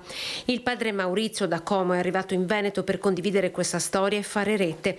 Elisa si è aggravata con il Covid e racconta il papà l'importanza per chi vive un dramma interiore di sentirsi realizzato con il lavoro. Lavorava a Firenze, quindi era proprio nel cuore, in uno dei cuori pulsanti del campo del settore della moda. Si sono fermate le sue attività e come sono fermate le attività si è fermata lei e non è riuscita più a risalire la china. Al suo fianco c'è Luciana Cremonese, alla guida della cooperativa Il Solco. Un dato di settembre, da gennaio-settembre, 100 sono state le persone che sono morte per cause non naturali, ok? Quindi con un suicidio, nel territorio trevigiano, e di questi ci sono minori. Solco dà lavoro a chi soffre di disturbi mentali, è sul territorio grazie ad un sistema cooperativo e agli imprenditori che scelgono di investire in questo ambizioso progetto, di aprire uno spiraglio di luce in chi vive nel buio. Non possiamo considerarci solo malati, se noi fossimo identificati solo con quello, non sarebbe una vita degna di essere vissuta. Quindi quello che noi abbiamo cercato negli anni è quello di dare un'identità diversa alle persone che arrivano da noi. E nonostante le difficoltà si può lavorare e questo è fondamentale. Abbiamo Giorgio da San Stino di Livenza. Ciao Giorgio. Buongiorno a lei Mirella e ai suoi ospiti. Non so se è ancora presente il dottor Agostinetto. No, è già andato via perché purtroppo è rimasto anche più del dovuto. Prego. Va bene, allora dico velocemente quello che penso io. È tutto molto condivisibile, ho ascoltato anche la dottoressa Calabrese, ho ascoltato anche le sue ragioni Mirella. Allora, per quanto riguarda diciamo, la cittadinanza di questi giovani a cui faceva riferimento Agostinetto, diciamo che anche la cittadinanza, come tutte le cose, per fare un cittadino indiano, per fare per esempio un cittadino italiano, c'è un percorso di inculturazione, no? Di assorbimento. Le cose fatte in fretta non sono mai fatte bene. Allora è giusto salvare e aiutare chi cerca una vita migliore, scappa da paesi sfortunati dove non c'è dignità, dove non c'è sicurezza per vivere bene. Si accoglie quello che si può, ovviamente se sono in pericolo di vita vanno salvati, però è anche vero che bisogna accogliere in base a quanti si è in grado di assorbire e di garantire dignità di vita, lo ha detto anche Bergoglio. Il problema è che l'Europa è latitante, perché è un problema grosso, globale, e deve intervenire l'Europa, non solo l'Italia. Chiuso questo argomento. Poi per quanto riguarda anche il razzismo strisciante a cui facevo riferimento, sì, c'è bisogno di crescere, di essere un po' più civili, però questo si ricollega al percorso di cittadinanza. Voglio fare riferimento al sindaco Conte di Treviso, che ha fatto proprio riferimento ai fenomeni di bullismo che sono molte volte cappeggiati da ragazzi di seconda generazione. Ora non voglio ricollegare questo dato dei sindaci a un fenomeno di razzismo. Evidentemente c'è anche un sostrato culturale alla base in famiglia della loro tradizione che mal collima con la nostra tradizione. Quindi voglio dire, le cittadinanze, bisogna anche dare valore alla cittadinanza, vanno garantiti i diritti fondamentali perché siamo tutti esseri umani con la stessa dignità, però le cose vanno calmierate, vanno assorbite in un percorso diciamo di assorbimento, voglio farmi capire. Poi per quanto riguarda le risorse, il problema è che non ci sono risorse, il pesce puzza la testa. Ha ragione lei Mirella a dire che i soldi vengono investiti fra amici degli amici e le associazioni di volontariato non hanno il sostegno, è vero, però se chi detiene il potere avesse anche una maggiore disponibilità di risorse, penso che anche a queste associazioni verrebbe concesso. Il punto è che quando ci sono pochi soldi, loro li indirizzano verso a quelle attività, a quelle persone che garantiscono il loro consenso e poi si avanza anche all'associazionismo. Il problema è che il pesce puzza la testa e non si riesce a riformare questo paese, basta vedere la giustizia cosa sta accadendo. Ecco, questo era un po' il punto che volevo elencare. Ecco, la salute vi segue, buona giornata. Grazie a Giorgio, salutiamo San Stino di Livenza. Presidente Calabrese, come commenta anche questa telefonata di Giorgio? Il pesce puzza dalla testa, purtroppo puzza sempre dalla testa, prego. Allora, intanto vorrei puntualizzare che almeno io o le associazioni non vogliono soldi, vogliamo investimenti nei servizi. Noi agiamo gratuitamente, spesso in perdita, e non mi interessa, è il nostro volontariato. Non vogliamo che ci siano investimenti nel terzo settore, vogliamo investimenti nel pubblico, in ciò che riguarda tutta la popolazione, la cittadinanza, ma anche il non cittadino che si trova da noi. Sono esseri umani. È ovvio che non è solo un discorso dell'Italia, però la nostra parte la dobbiamo fare nei termini dei diritti umani. Ecco, Presidente Calabrese, il diritto di essere curato, il diritto di essere ascoltato. Io le faccio vedere queste immagini di questa signora novantenne che è venuta a trovarmi, questa signora che è ancora viva, ha preso la bicicletta, poi ha preso la corriera ed è venuta qui a Sveglia Veneti, a Media Nord-Est. È arrivata con un panettone. Ecco, io l'ho fatta accomodare, ha seguito tutta la trasmissione perché lei ci guarda sempre e indovini cosa ha chiesto? Ha chiesto ascolto. Ecco, io sono stanca dei miei figli che vengono a mangiare un quarto d'ora, 20 minuti, non parlano, non mi raccontano niente. Io sono curiosa, voglio vivere, sono ancora viva, ho bussato a tutte le porte e nessuno mi ascolta. Ecco qua quello che dice lei, investire non nell'associazione ma nei servizi, dove questa nonna deve essere assolutamente ascoltata, è ancora viva, ha un passato da raccontare, voglia conoscere, vuole essere ancora curiosa. Eppure non c'è, lo dico a Giorgio da San Stino, nessuno la ascolta perché hanno tutti fretta di correre dove non si sa, non abbiamo i numeri, ma come? Il mondo del volontariato, come dice la Presidente Calabrese, ha dei numeri incredibili che potrebbero aiutare anche i servizi sociali, ma non vogliono. Bisogna rimanere così, dividi e impera, dico io Calabrese, prego. Sì, io mi ripeto. È importante che tutti ci diamo una mano per sostenere quello che abbiamo appena detto, sia culturalmente, sia sanitariamente, sia nell'istruzione della scuola. Ci sono tante cose da fare per cambiare questa società. La salute in generale si può garantire garantendo una vita decente a tutti. E quindi siamo tutti interessati ad una buona salute mentale e per il 5 di aprile io chiamerei tutta la cittadinanza, anche chi non ha problemi patologici all'interno della propria famiglia, perché tutti possiamo avere problemi. Allora, intanto le RSA, i familiari delle RSA, delle persone ricoverate in RSA, la disabilità in genere, i disoccupati hanno grossissimi problemi mentali, bisogna che anche loro partecipino a questo cambiamento, chi ha dipendenze, i carcerati hanno problemi, i giovani, gli studenti e poi non ultimo i problemi dell'infanzia e dell'adolescenza. Quindi tutte le famiglie sono interessate. Non lasciateci soli quelli che hanno problemi psichici conclamati. Abbiamo Stefania da Vicenza, vai Stefania. Buongiorno alla dottoressa. Intanto volevo dire complimenti perché più che un lavoro il loro è una missione. Io ho mia figlia che è psicoterapeuta e psicologa e so quanti sacrifici fa perché anche lei fa parte di varie associazioni e le ore che fa senza prendere niente, proprio a titolo gratuito, sono tantissime, veramente.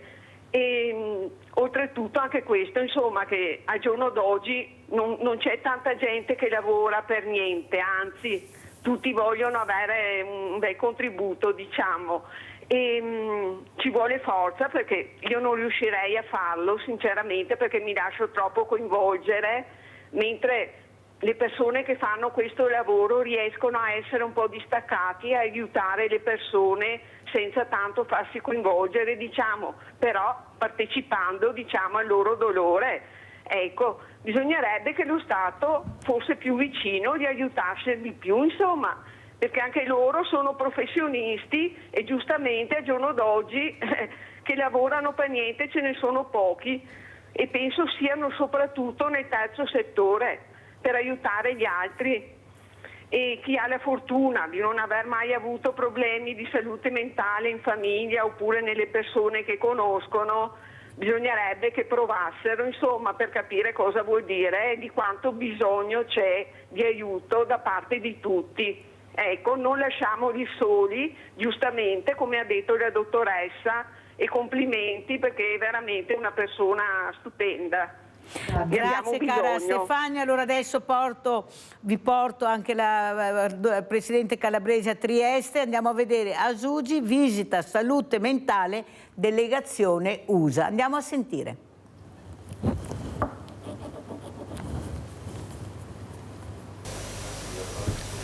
Una delegazione del Dipartimento di Salute Mentale di Los Angeles è in visita a Trieste e a Gorizia. Professionisti sanitari, ricercatori e docenti universitari, responsabili di enti pubblici ed associazioni impegnati in un processo di innovazione istituzionale hanno incontrato i responsabili dei servizi di salute mentale di Azugi. Fra i componenti la delegazione anche Patrick Kennedy, figlio di Ted e nipote del presidente, che così riassume la situazione per certi versi drammatica che si riscontra negli Stati Uniti.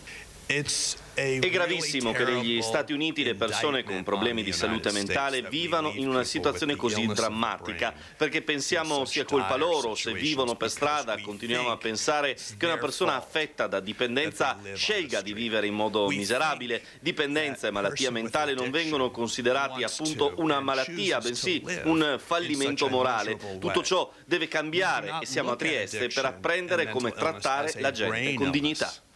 Ovviamente al centro dell'incontro è stata la rivoluzione basaliana e la possibilità di introdurre determinate buone pratiche anche oltreoceano, ovviamente tenendo in considerazione le differenze non solo di impostazione fra i due paesi. Io penso che questa sia una storia che deve evolvere, ha a che fare con bisogni di salute che si modificano nel tempo, una società completamente diversa, ne abbiamo discusso oggi e quindi in quella direzione dobbiamo andare. Quindi è importante raccogliere e studiare le esperienze che ci sono state, è altrettanto importante farle evolvere rispetto ad una condizione di bisogno di salute che si sta modificando nel tempo. Non è la prima volta che i servizi di salute mentale di Azugi sono oggetto di studio e di visite e del resto il sistema triestino e goriziano è riconosciuto dall'Organizzazione Mondiale della Sanità quale centro collaboratore, segno che quell'esperienza sviluppatasi 50 anni or sono è ancora valida. Un'esperienza che è costata nel tempo, che richiede un'organizzazione per reti, richiede l'integrazione con associazioni, con cooperative, quindi non è un modello facilmente realizzabile se non con tempo e lavoro. Allora, Presidente Calabrese, come commenta questo servizio? Prego, tutto il mondo è paese alla fine.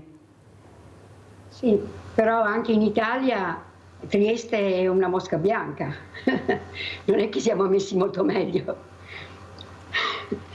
Ma perché non si investe su un tema così importante, così delicato, così proprio che farebbe anche un bene alla comunità? Abbiamo sentito anche ieri quel ragazzo francese, ecco cosa ha combinato, perché poi queste persone se non vengono curate, come dice lei, assistite, accompagnate in un percorso terapeutico, diventano un pericolo pubblico per tutti, ha il nemico dietro l'angolo, perché questi non sanno in quel momento di cosa si tratta, come vivono, e tu non sai perché non lo riconosci. Ecco, questo, ecco, non vedere, non guardare quello che è un problema ormai che riguarda un po', diciamo, l'intera comunità, le nazioni, prego. Il problema mentale è diffuso dappertutto. Dovrebbe essere preponderante l'aspetto sociale, cioè i comuni, le parrocchie, la scuola, dovrebbe già fare molta prevenzione, dare un occhio a queste situazioni, ma poi si trova abbandonata, se si rivolge a quelle specialità della salute mentale, quindi ai servizi, trova il vuoto. Come le dicevo, non ci sono psichiatri, questo è diventato, almeno nel pubblico, non ce ne sono, non partecipano ai concorsi. Allora dico io, come si sta facendo per altre specialità, bisogna chiedere o di fare l'intramenia, cioè pagare un ticket e avere la disponibilità anche fuori dall'orario di lavoro, ma se non ci sono psichiatri questo non si può fare. Allora ricorriamo al privato e facciamo pagare alla USL. Cioè bisogna che il cittadino abbia qualcuno. Gli psichiatri nel privato ci sono. Quindi il servizio pubblico eventualmente attinge al privato e rimborsa il cittadino che paga. Non è possibile non avere nessuna risposta. Sì, però io ho parlato anche con un genitore, un padre che ha un figlio che ha un problema e siccome non c'è un piano terapeutico non riesce a trovare il farmaco da dare al figlio. Ecco, tutti se ne lavano le mani perché non abbiamo il piano terapeutico. Vuole spiegare invece l'importanza del piano terapeutico, Presidente Calabrese? Dovrebbe per legge averlo ciascuno, cioè il medico o il servizio che lo prende in cura dovrebbe avere un progetto personalizzato per ogni persona. Però può darsi anche che sulla carta ci sia, ma se queste persone non vengono visitate, non hanno un colloquio periodico perché appunto mancano gli operatori, è un problema, è un progetto sulla carta. Allora andiamo a vedere anche questo servizio, andiamo a Treviso, salute mentale giovani. Il Covid ha fatto da detonatore ad un fenomeno di cui si avevano già avvisaglie prima della pandemia. Questa è l'analisi dei dipartimenti di salute mentale dell'USL 2 che assistono oltre 2000 utenti e che rispetto al periodo antecedente all'emergenza sanitaria da coronavirus hanno registrato un incremento delle richieste del 20% che vanno di pari passo con una diminuzione dell'età dei pazienti già a 16 anni. Infatti si evidenziano i primi segnali. Da qui l'importanza di rafforzare la rete con i medici di base perché facciano da filtro per intercettare gli esordi dei disturbi. Dopo la protesta davanti al municipio di Castelfranco per chiedere una maggiore attenzione sul tema, è il direttore Benazzi a fare il punto. Questa è una delle prime priorità, è importantissimo insieme alle liste d'attesa. Andremo sostanzialmente a potenziare gli psicologi e gli educatori. In merito al trasferimento di 3 psichiatri dal distretto di Asolo viene spiegato che uno di questi ha vinto un concorso per passare al SERD, sogno che nutriva da tempo. Una dottoressa invece su richiesta della regione si occuperà di salute mentale a Venezia e un terzo per motivi familiari ha chiesto il trasferimento al distretto di Treviso. Attualmente all'appello mancano una ventina di psichiatri nei territori dell'ULSS 2, carenza alla quale si darà risposta grazie al lavoro di educatori e psicologi, una trentina quelli in graduatoria che saranno assunti, figure che dopo la diagnosi dello specialista porteranno avanti il percorso di recupero e reinserimento nella società del paziente. È il progetto di vita avviato dall'azienda trevigiana. Rilevare quelli che sono i bisogni dell'utente e nel costruire quindi un progetto terapeutico individualizzato a seconda di quelli che rileviamo siano le aree da dover curare e soprattutto riabilitare. Un progetto terapeutico individualizzato cucito come un abito sartoriale in base al paziente e alle sue abilità che vede fianco a fianco psichiatri, psicologi, educatori, infermieri, assistenti sociali, volontari e associazioni dei familiari. Passa attraverso l'inclusione, quindi il recupero delle abilità operative, la capacità lavorativa e tra questa anche l'autonomia abitativa. Allora, questo servizio parla di una squadra importante di educatori, di persone competenti che si dovrebbero occupare del tema, ma è così oppure lei come interpreta? Prego. Allora, quella protesta che abbiamo fatto a Castelfranco, che tra l'altro ho organizzato io, era dovuta al fatto che partivano 3 psichiatri e non ne sono arrivati altri. Sono arrivati degli psicologi, ma non è la stessa cosa. La persona che ha un disturbo, che si sente male, eccetera, vuole parlare col suo psichiatra referente, o almeno uno psichiatra, che magari possa anche somministrare dei farmaci. Lo psicologo non può somministrare i farmaci.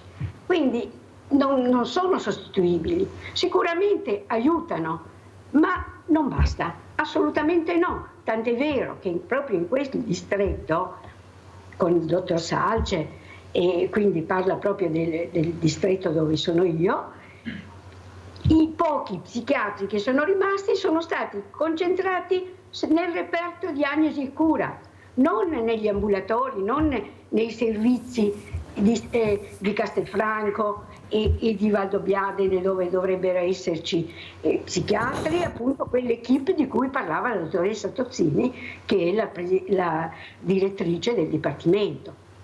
Cioè la realtà che loro raccontano purtroppo non corrisponde alla realtà che vediamo noi. Presidente Calabrese, ma non è anche che culturalmente proprio non siamo preparati, perché si accetta la parola psicologo, ma si accetta molto meno da parte della famiglia la parola psichiatra, perché vuol dire che hai qualcosa di grave in famiglia e non lo vuoi sentire e ti affidi a persone che non sono in grado di gestire quella patologia, perché come dice lei ci vuole una certa competenza. Perché fa così paura ancora nel 2025 anche famiglie di un certo livello a capire che invece bisogna trovare la persona giusta per curare certe patologie? Prego. Certo, come dicevo prima, le professionalità sono diverse, aiutano entrambi, anzi a volte sono anche più importanti, diciamo, gli psicologi, perché ascoltano e vedono anche quali sono le problematiche sociali che possono aver portato a quel disagio. Però se una persona ha bisogno anche del farmaco, ha bisogno di impostare un po' anche il suo tipo di recovery, di ripresa, ha bisogno dello psichiatra, dello psicologo, del sociale, dell'assistente sociale che dovrebbe fare l'assistente sociale, e spesso invece non fanno altro che essere i contabili del pagamento delle rette e dei comuni.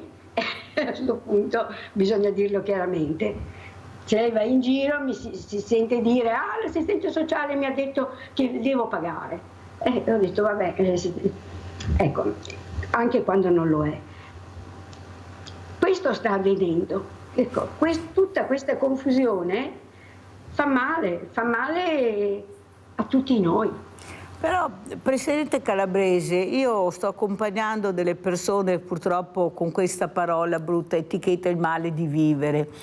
E queste persone prendono molti farmaci, tanti farmaci. Non è che forse si è abusato un po', non risolvo il problema ma ti do il farmaco e così stai tranquilla, e non va bene perché io le vedo, poi diventi anche dipendente di questo farmaco, non sei più te stessa, hai dei ritmi completamente diversi, ci sono gli attacchi di panico, c'è tante cose. Guardate che io che accompagno anche queste persone, voi non avete idea, guardate che è un male terribile, non aver voglia di alzarsi la mattina, vedi tutto nero, vedi i fantasmi, vedi di tutto e di più, bisogna prendere i farmaci. Prego, Presidente.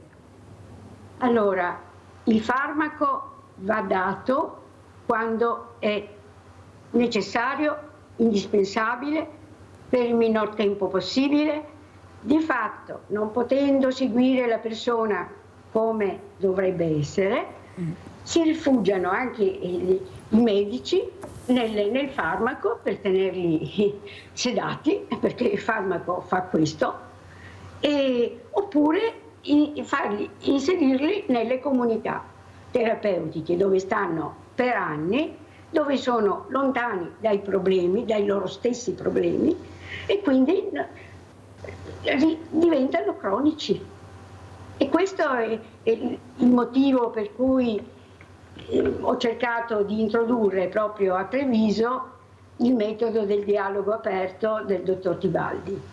È stato anche accettato come progetto perché aiuterebbe le persone col minor farmaco possibile, a volte, se è possibile, all'inizio addirittura senza farmaco, ma il dottor Tibaldi, che deve tenerlo, adesso ha lui stesso problemi di salute, speriamo li risolva presto, e la USL proprio la USL 2 ha programmato questo corso per tutti gli operatori. Ecco, questa è una cosa bellissima, cui spero tanto, vediamo come va. Allora, come ci saluta e ricordiamo anche questo appuntamento importante che lei ha dato in anteprima questa mattina, ecco, di questa manifestazione per avere dei diritti che mancano. Prego, Presidente. Ecco, sì, io chiamerei a raccolta tutta la cittadinanza e anche i non cittadini, cioè le persone, proprio per puntualizzare questo problema. Dobbiamo far vedere che molti soffriamo per questo problema, abbiamo bisogno di finanziamenti, ma soprattutto di un cambio di rotta nella cura della salute mentale. Quindi parenti delle persone ricoverate in RSA, perché anche il problema dell'anziano è un problema di salute mentale, l'RSA, i disabili, i disoccupati, come dicevo prima, chi ha dipendenze, i parenti dei carcerati, perché anche lì c'è un grossissimo problema. Gli studenti, adesso stiamo interessando gli studenti, stiamo interessando tutte le associazioni e li chiamiamo tutti. Noi ricordiamo dove, a che ora, Presidente? Al mattino, adesso dobbiamo abbiamo deciso solo il giorno che sarà? Il giorno il 5 aprile, quindi abbiamo tempo, faremo molti incontri proprio per chiamare la gente e speriamo di essere tanti, dobbiamo essere tanti. Presidente, se avesse di fronte il Ministro della Sanità, cosa chiederebbe come urgenza? Chiederei questo, quello che ho appena detto, che ci sia maggiore attenzione ma anche competenza, cioè che si rivolgano a persone competenti e ne abbiamo, loro stessi li conoscono e adesso non voglio fare i nomi eccetera, però ci sono molte persone competenti e che non vengono molto ascoltate per il fattore economico probabilmente. Veramente grazie Presidente. Salutiamo la Presidente Luana Calabresi, Associazione Italiana Tutela Salute Mentale, cosa non da poco. Avete sentito che bisogna affrontare anche questi problemi, però tutti assieme con più sinergie, perché tutti abbiamo un problema, questa è la verità, o prima o dopo arriverà, perciò bisogna fare prevenzione anche supportando queste associazioni che stanno cercando di mettere il dito nella piaga, ma per risolverlo non per mettere la polvere sotto il tappeto. Grazie Presidente Calabrese, buon lavoro e noi ci saremo. Grazie, buona giornata. Grazie a tutti voi. Pubblicità.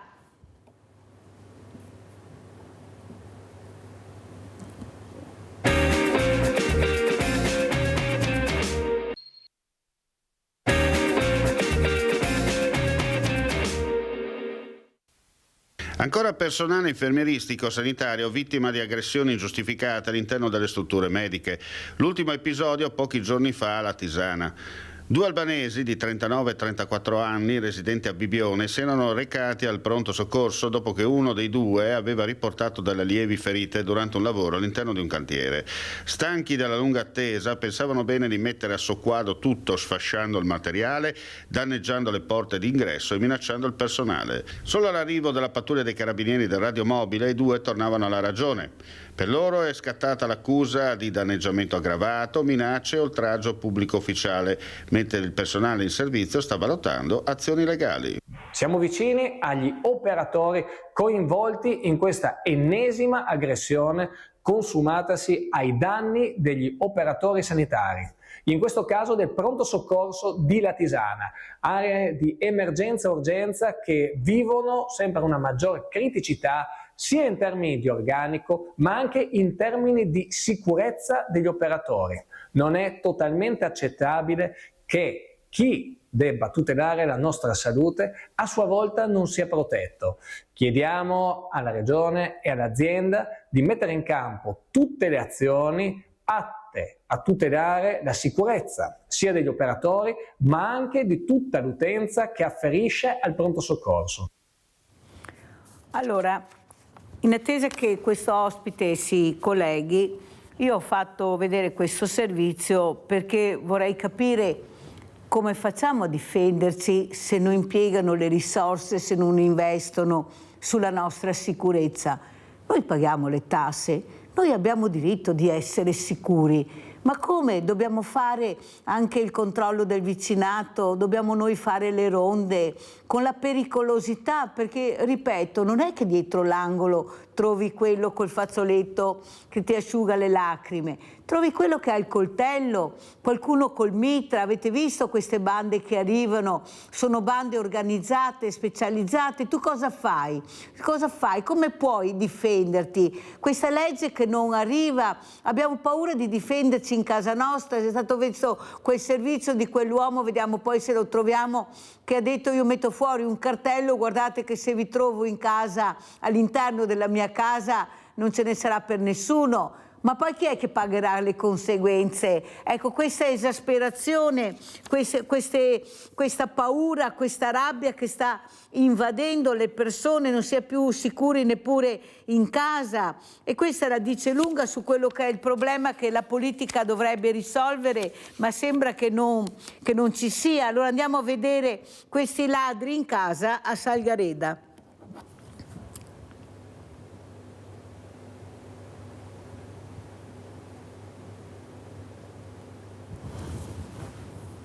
Quando ho realizzato la cosa sono scappata in strada e lui l'ho chiuso dentro la macchina. Se fosse stato con me, intanto, prima cosa, al di là di non saprei cosa sarei riuscita a tirar fuori io, e seconda cosa, il trauma che avevo provocato a mio figlio, non mi sarei mai giustificata la cosa. Passate da poco le 9 di sera al ritorno dalla palestra. Il figlio di 6 anni che faceva i capricci e per questo lasciato in macchina qualche minuto nel parcheggio di casa.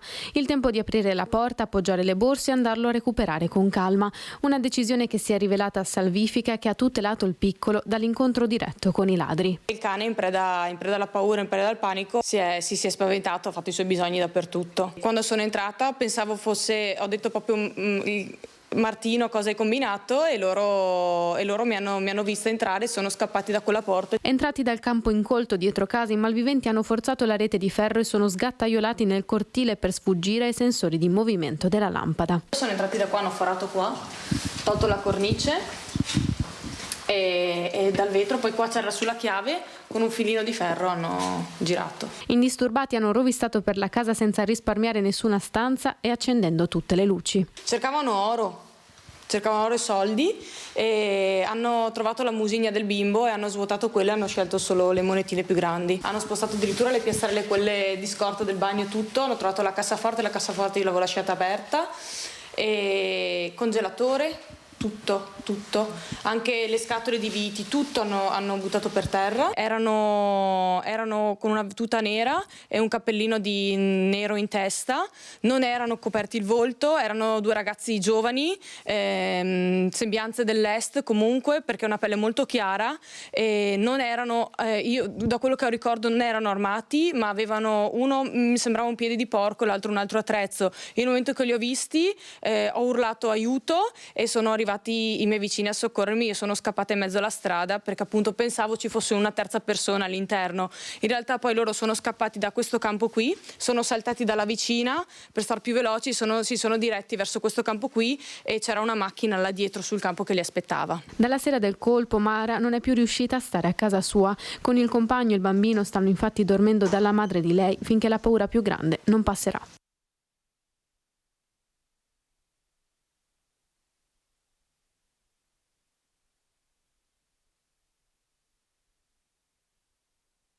Siamo attivati con un gruppo da quando ci sono stati e abbiamo fatto un bel gruppo e ci avvisiamo. Serrature scassinate, irruzioni in casa e oro rubato, ma soprattutto tanta paura.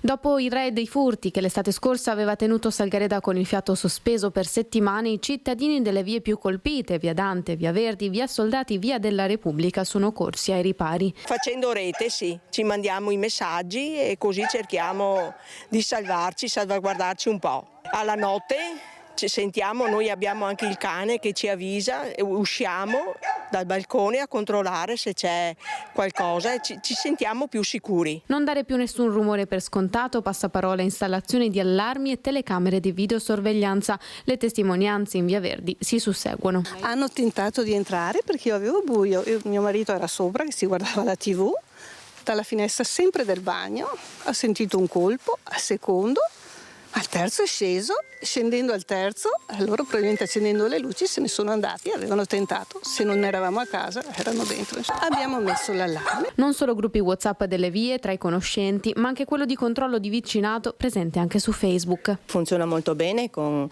più di 200 membri, facciamo rete, nel senso quando succede qualcosa noi segnaliamo, abbiamo una videosorveglianza in tutto il paese, funziona, abbiamo tanti punti luci. Piccole precauzioni le prendo, quello che mi dà fastidio è che se uno vede un ladro che entra dentro casa non mi puoi fare niente.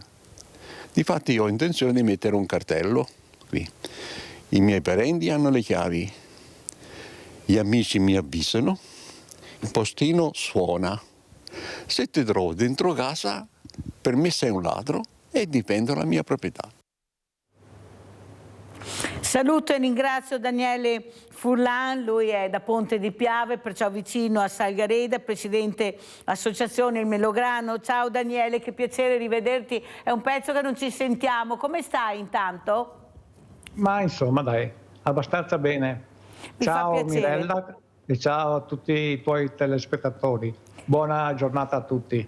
Ascolta Daniele, com'è la situazione, specialmente questa paura che c'è anche a stare all'interno della casa? Ecco, alla notte dobbiamo svegliarci, controllare, vedere, soprattutto anche le fragilità, perché ci sono tante fragilità, i bambini sono fragili, voi siete fragili, ma qui c'è una comunità che è fragile perché forse non riusciamo ad avere le risposte che meritiamo, che è la nostra sicurezza. Prego Daniele Furlan, cosa dici? Ma guarda, nel mio passato, prima di fare l'incidente, io ho svolto il servizio militare come carabiniere. Quindi ho fatto 1 anno e mezzo di carabiniere e quello che posso dirti è che rispetto a quando l'ho fatto io, ormai sono passati parecchi anni, quasi 40 anni, ecco, il rispetto per le forze dell'ordine, anche il timore per le forze dell'ordine è completamente mutato. Adesso c'è da parte dei delinquenti un disprezzo totale, quasi un senso di impunità che li fa agire senza nessuna paura, mentre una volta la paura, il rispetto per le forze dell'ordine era molto ma molto più acuito. Adesso siamo un po' nelle mani di queste bande di delinquenti che scorazzano per i paesi e soprattutto non hanno nessun problema ad entrare a qualunque ora del giorno, anche perché non hanno nulla da perdere. Sembra quasi che la legge sia dalla loro parte, anche se li prendono, il giorno dopo escono nuovamente, quindi sono pronti a ripetere nuovamente le loro imprese criminali. Per quanto riguarda noi, sì, io penso spesso, se dovesse capitare, che dovessero entrare in una casa dove c'è una persona disabile, ma oltre a questo penso anche a tutte quelle persone anziane che vengono costantemente o derubate o truffate in casa loro con dei finti raggiri, con voci strane dei figli, eccetera. E questo mi fa molto dispiacere perché le persone anziane soffrono molto, soffrono sia per la perdita economica, ma soffrono molto anche per il fatto di essere state, si sentono come si sentono male anche per il fatto di essere cadute nell'imbroglio.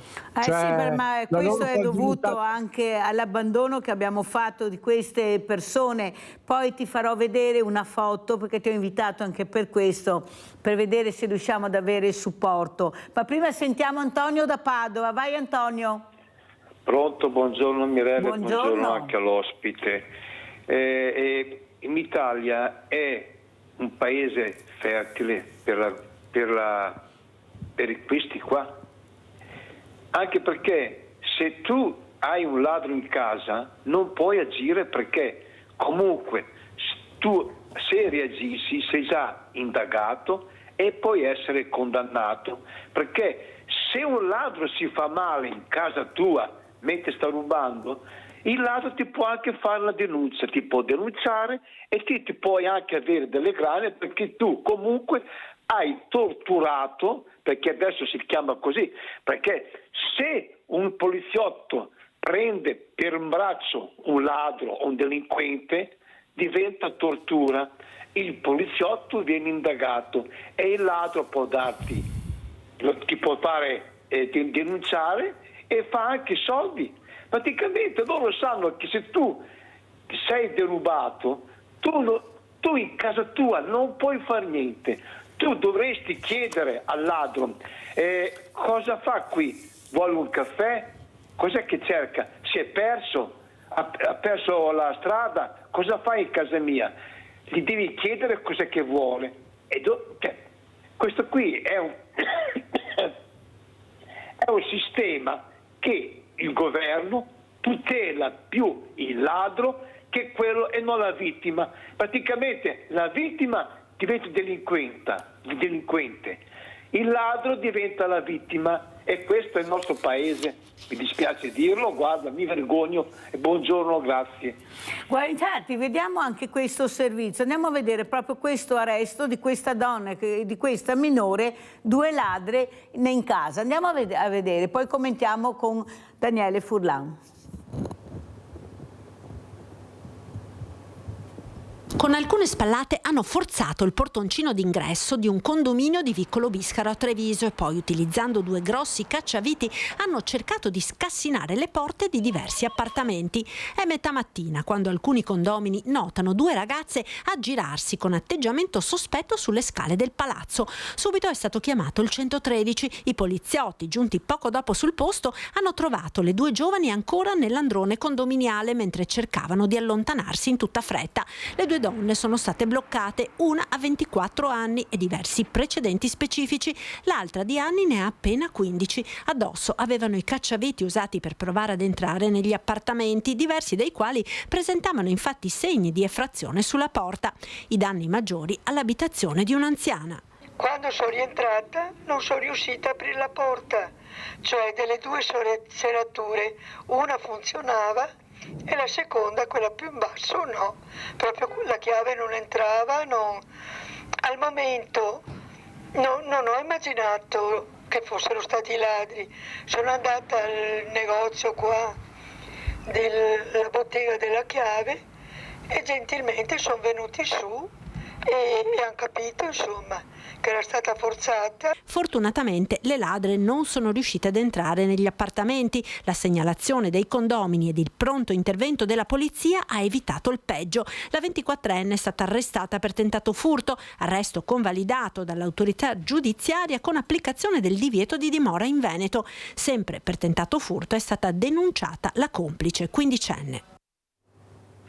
Il problema è, come hai detto Daniele Furlan, che queste sono libere e tranquille, poi 15enni, pensate, ecco, tanto in Italia finché non superi i 4 anni non fai un giorno di carcere, questa è la legge che abbiamo, e soprattutto questo essere in balia di queste persone che possono veramente fare del male, perché anche a livello psicologico, quando ti portano via le cose a te care, anche se non di tanto valore, ma le cose care, ne rimani molto turbato. Secondo te c'è qualcuno che dovrebbe intervenire, si potrebbe fare? Perché noi vediamo quando ci sono le partite di calcio centinaia e centinaia di agenti in tutta la sommossa. Vediamo questa nave che va su e giù con questi poveri cristi, e poi abbiamo visto sono tutte le bande dall'est che arrivano indisturbate, ritornano a casa tranquille e beate, ma nessuno si preoccupa di andare a vedere come sono. Avete sentito anche questa signora che ha detto erano dell'est. Ecco, secondo te dov'è la politica che dovrebbe intervenire? Perché è possibile che non riusciamo a fermare e mettere più in sicurezza questo paese? Prego. Ma infatti l'impressione di molti è che il paese ormai sia fuori controllo sotto questo aspetto. Le cause sono una serie di concause. Io credo che ci sia anche da parte delle forze dell'ordine non solo il fatto che vengano dispiegate male, ma che ci sia anche da parte loro, cioè da parte delle forze dell'ordine, un certo scoramento, perché quando tu vedi che arresti la persona un giorno e, come dici tu, per effetto della legge Cartabia, fino a 4 anni non fa un giorno di prigione e il giorno dopo la ritrovi, quando arresti una persona perché è minore, il giudice la scarcera e si limita magari a un provvedimento amministrativo. Quando vedi che, come diceva il signore al telefono prima, una persona che si difende in casa o un poliziotto che tenta di catturare un ladro, deve stare attento a come fa per non ledere la sua dignità, la dignità del ladro intendo, ovviamente, io credo che ci sia una specie anche di scoramento generale. E da parte del cittadino sono convinto che molte persone, magari anche in città, non denuncino, perché tanto ci siano anche una buona percentuale di persone che ormai non denuncia più. Quello che è più grave, secondo me, oltre al danno economico, come ho sentito anche dalla voce della signora prima, proprio si intuiva il danno psicologico che queste persone fanno, perché non ti fanno più sentire sicuro in casa tua. Quando viene violata la casa, che proprio è il luogo per eccellenza dove una persona dovrebbe sentirsi sicuro, allora in quel momento la persona rimane scoperta e anche psicologicamente si deprime. Allora adesso andiamo a vedere anche chi è Daniele Furlan. Vediamo questo video.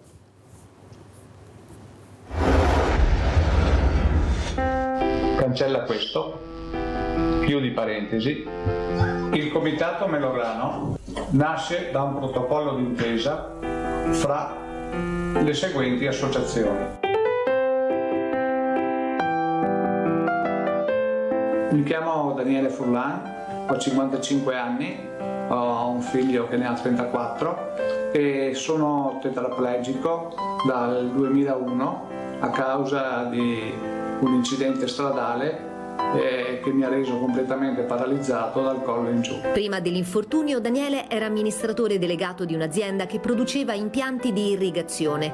La sua nuova vita ricomincia a Ponte di Piave, in provincia di Treviso, in un'abitazione circondata dai vigneti di famiglia, dotata di ausili tecnologici e di un avanzato impianto di domotica. Mentre io ero ancora in ospedale, mia sorella e mio papà si sono dedicati alla costruzione appunto di quel pezzo di casa accanto a quella dei miei genitori, aiutati in questo dai tecnici dell'INAIL di Treviso e dai tecnici dell'INAIL di Budrio. Una testimonianza forte e intensa, quella di Daniele, che trasmette speranza e voglia di vivere. Ogni giorno è scandito da nuove passioni e nuovi interessi, che affronta sempre con il sorriso. Fra questi nuovi interessi ho scoperto anche quello della scrittura. Infatti ho scritto 2 libri, uno si chiama Il mio podere, che racconta della mia prima vita e seconda vita dopo l'incidente. Il secondo invece si intitola Disabile amando e tratta di un tema spesso sottaciuto, che è quello della sessualità nella disabilità. Daniele partecipa con entusiasmo alle iniziative di reinserimento sociale proposte dall'equipe multidisciplinare INAIL.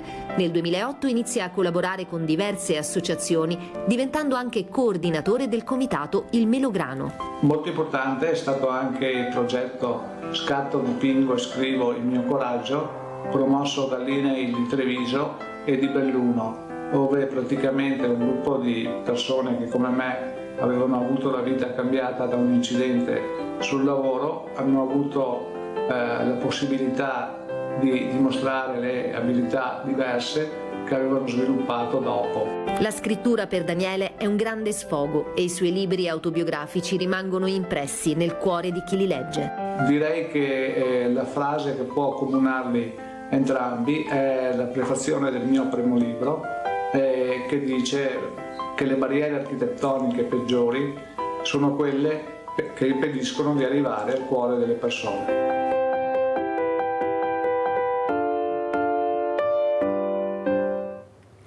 Vedete l'importanza di far parte del mondo del volontariato, perché riesci a conoscere queste persone.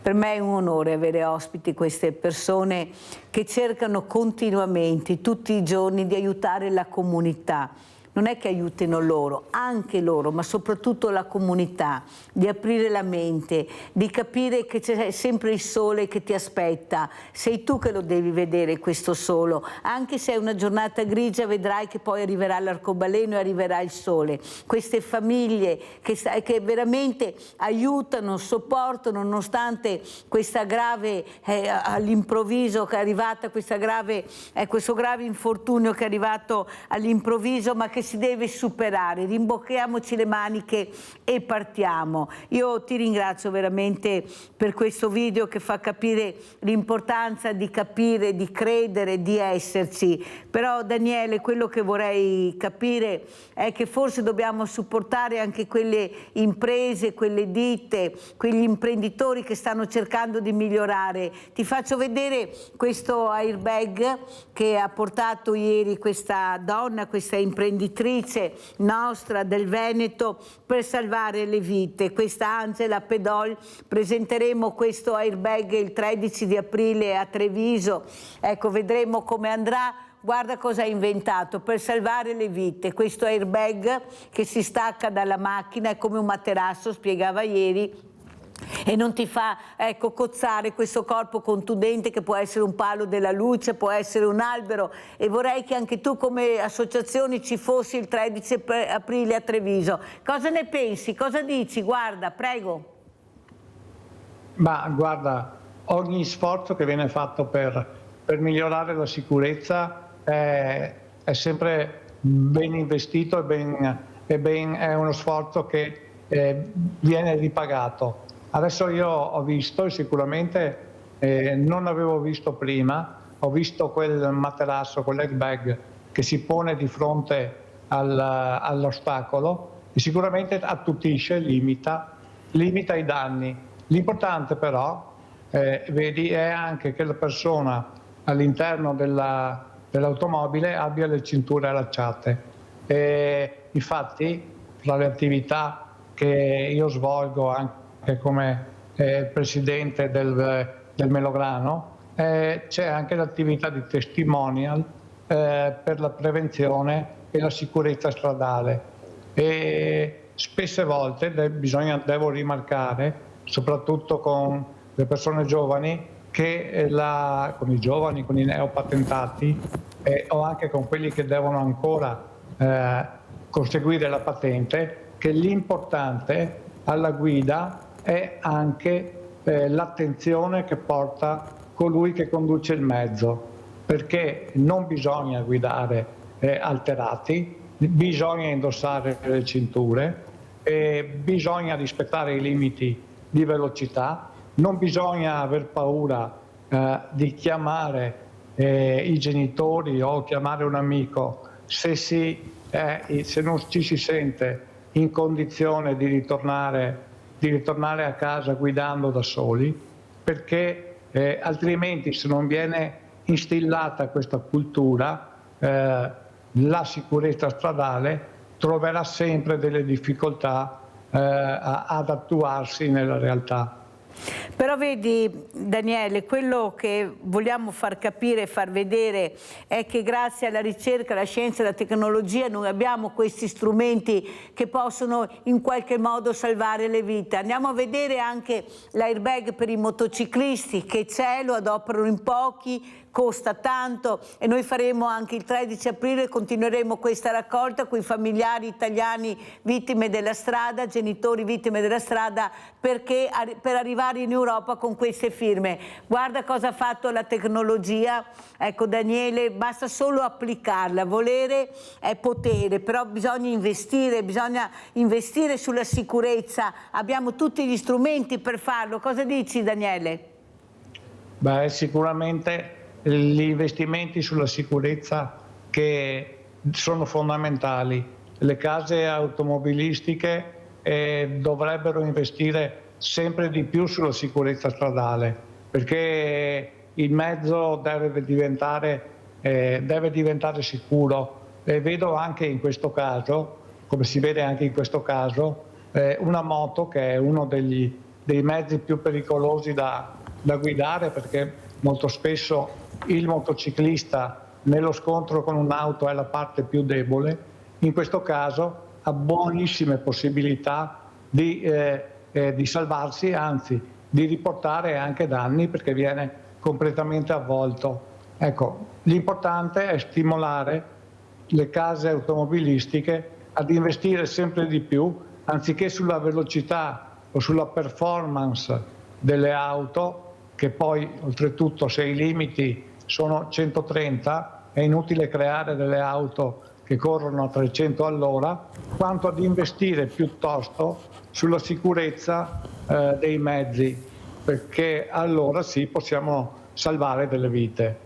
Allora io ti aspetto il 13 aprile, mi piacerebbe che ci fossi anche tu, è una domenica, se sei libero, ecco, mi farebbe veramente, è un onore per me avere queste associazioni che si mettono assieme, perché l'importanza, vedi Daniele, è anche metterci assieme, fare rete, perché ci sono troppi campanili, non riusciamo ad andare avanti, non riusciamo ad essere seguiti, cioè ci sono sempre le 7 sorelle, ma ci sono anche le altre che hanno il diritto di visibilità. Cosa ne pensi di questa sinergia che stiamo cercando di fare tra associazioni? Ne abbiamo più di 25 ormai che hanno aderito.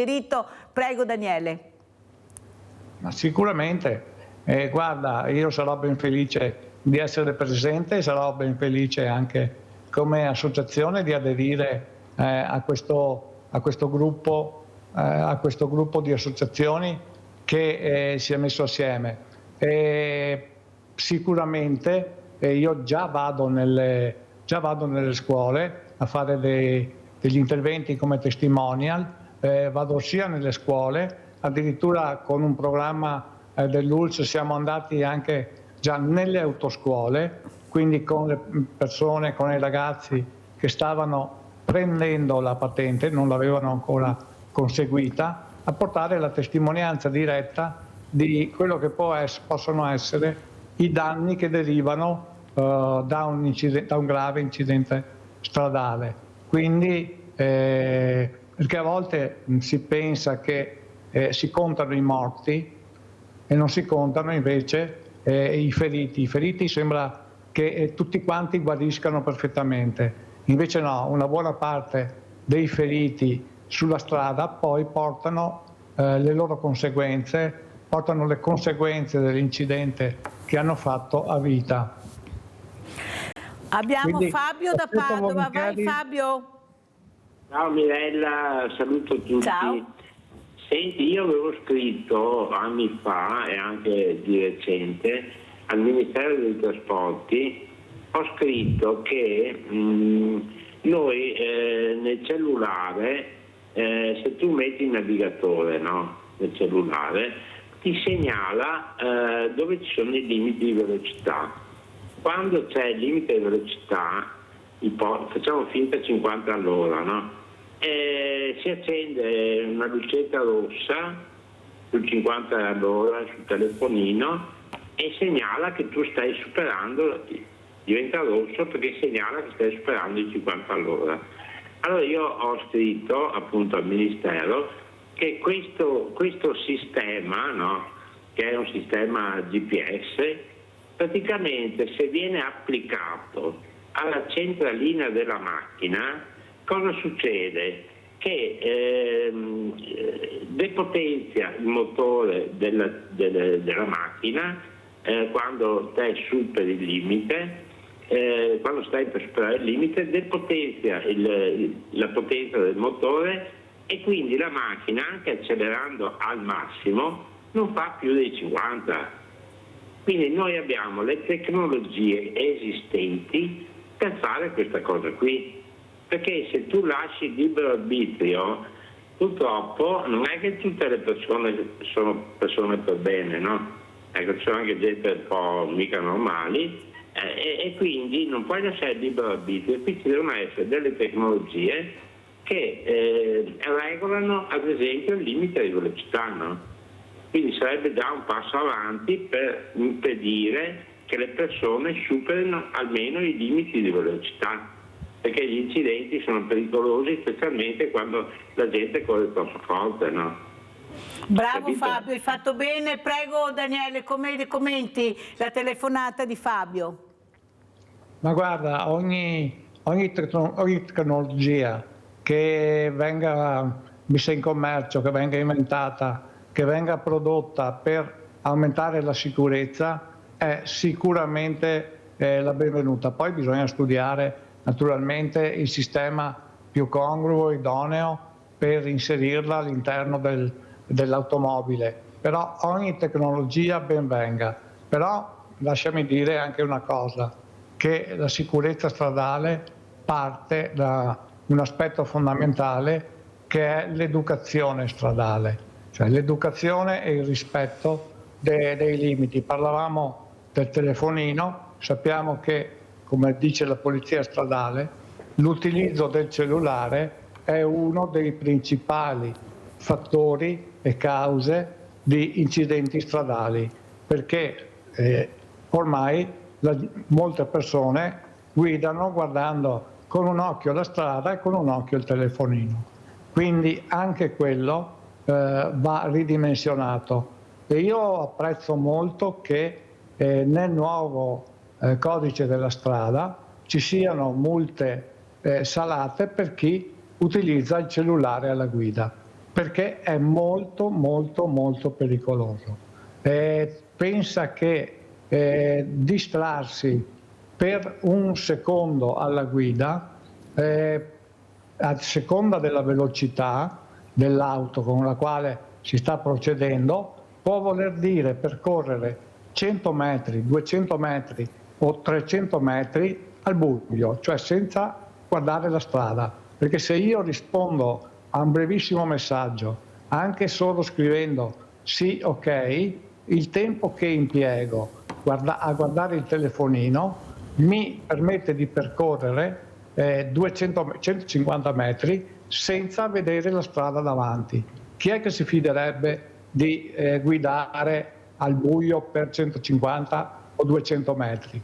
Nessuno. In realtà questo deve essere spiegato alle persone, quindi secondo me bisogna partire non solo sì dalla repressione, sì dalla tecnica, ma soprattutto dall'educazione stradale, che dovrebbe essere non qualcosa che si esplicita solo nel conseguimento della patente in un mese, in 2 mesi, cioè si fa la teoria, poi si fa la guida e poi via in mezzo al traffico, ma dovrebbe essere qualcosa, l'educazione stradale, che comincia da prima, che comincia a essere insegnata nelle scuole, prima come pedoni, poi come possibili utenti con la bici, poi come possibili utenti con le moto e poi come utenti con le auto e tutti gli altri mezzi.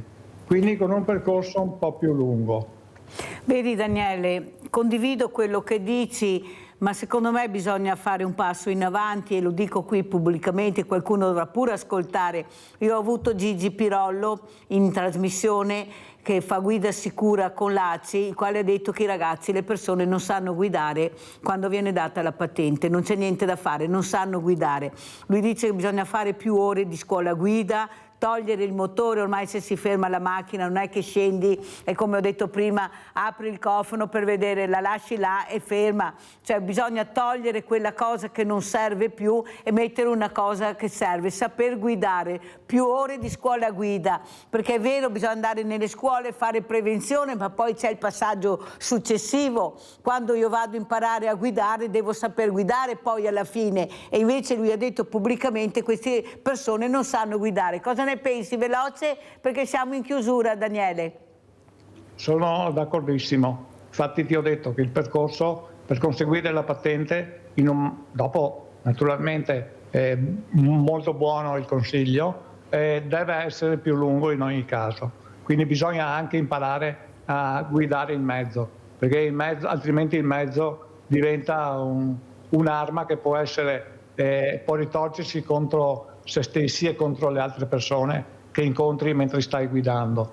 Quindi bisogna saper guidare bene. Sì, buono che vengano aumentate le ore di guida. Soprattutto quello è quello che miriamo, ecco perché la Presidente Giuseppina Cassaniti, questa donna che ha più di 80 anni, sta cercando ancora di dare il proprio contributo con l'Associazione Familiari Italiane Vittime della Strada, Genitori Vittime della Strada, anzi che saluto e che ringrazio veramente di averla conosciuta, sta cercando di arrivare a morti zero nelle strade, vittime zero, però ha presentato un cartello anche al governo che non è stato preso in considerazione, quali sono gli strumenti per mettere in sicurezza le persone. E allora noi ci sposteremo in Europa, Daniele, andremo in Europa a portare queste firme, visto che là ci sono tanti soldi, si parlano di cose importanti, perché è un problema della sicurezza che riguarda tutta l'Europa, non riguarda solo noi, direi che riguarda tutta l'umanità quasi, perciò dobbiamo unire le forze e veramente cercare di andare avanti coinvolgendo la comunità. La comunità si deve esprimere, deve essere vicina a questi genitori che hanno perso i loro figli, ma nonostante questo si stanno rimboccando le maniche perché altre famiglie, altri genitori non vivono più questo dramma che non passerà mai. Come ci saluti, Daniele? Veloce. Ti saluto ringraziandoti. Gli argomenti che abbiamo trattato sono stati tutti di attualità e credo e spero che abbiamo dato qualche idea anche alle persone che ci hanno ascoltato, soprattutto se c'è qualche politico o qualche appartenente alle istituzioni, per risolvere i problemi dei quali abbiamo parlato. E un saluto grande a te da parte di tutti noi del Melograno e saremo ben felici di partecipare alle tue iniziative, prima fra tutte quella che stai organizzando per la sicurezza stradale. Grazie a Daniele Furlan, Presidente Associazione Il Melograno, di essere stato con noi. Grazie, adesso andiamo a pranzo con la proposta di Mirella. Petti di pollo alle mandorle. Le mandorle, già conosciute nell'antichità, ebbero uno straordinario successo nella cucina medievale per merito dell'imperatore Carlo Magno, che le considerava un alimento dalle proprietà stimolanti e curative. Ingredienti per 4 persone: 4 petti di pollo, 40 grammi di mandorle tagliate a fettine, 50 grammi di farina, 30 grammi di burro, vino bianco quanto basta, brodo vegetale, anche di dado, sale. Disponete i petti di pollo su un piano di lavoro. Copriteli con un foglio di carta da forno e appiattiteli con un batticarne.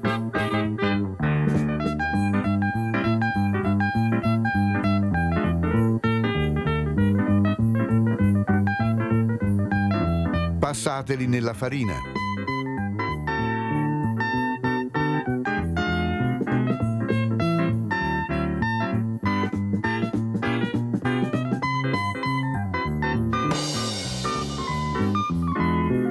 Ponete il burro in una padella.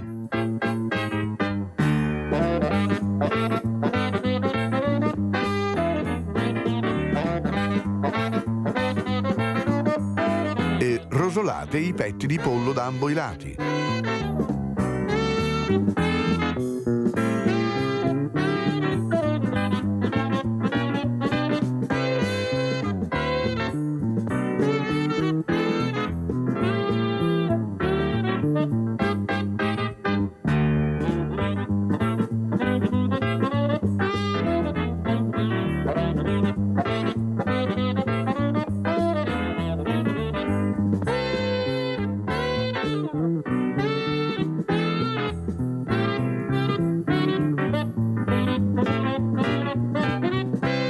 Bagnate con il vino bianco.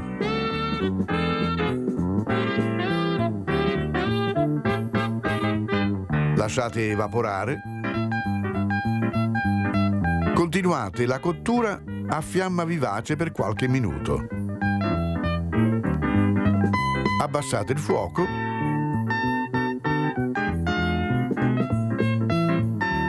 Unite la metà delle mandorle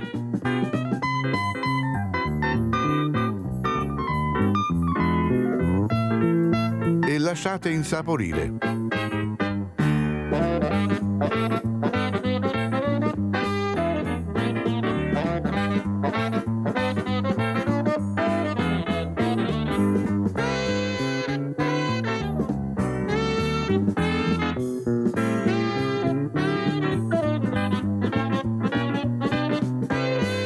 Versate il brodo.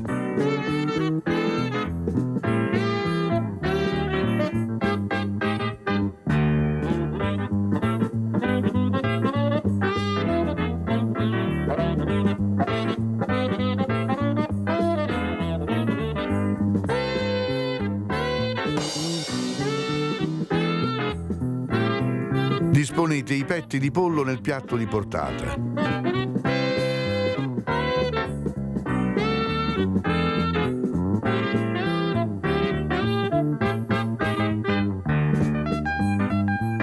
Conditeli con il fondo di cottura e cospargeteli con le mandorle rimaste.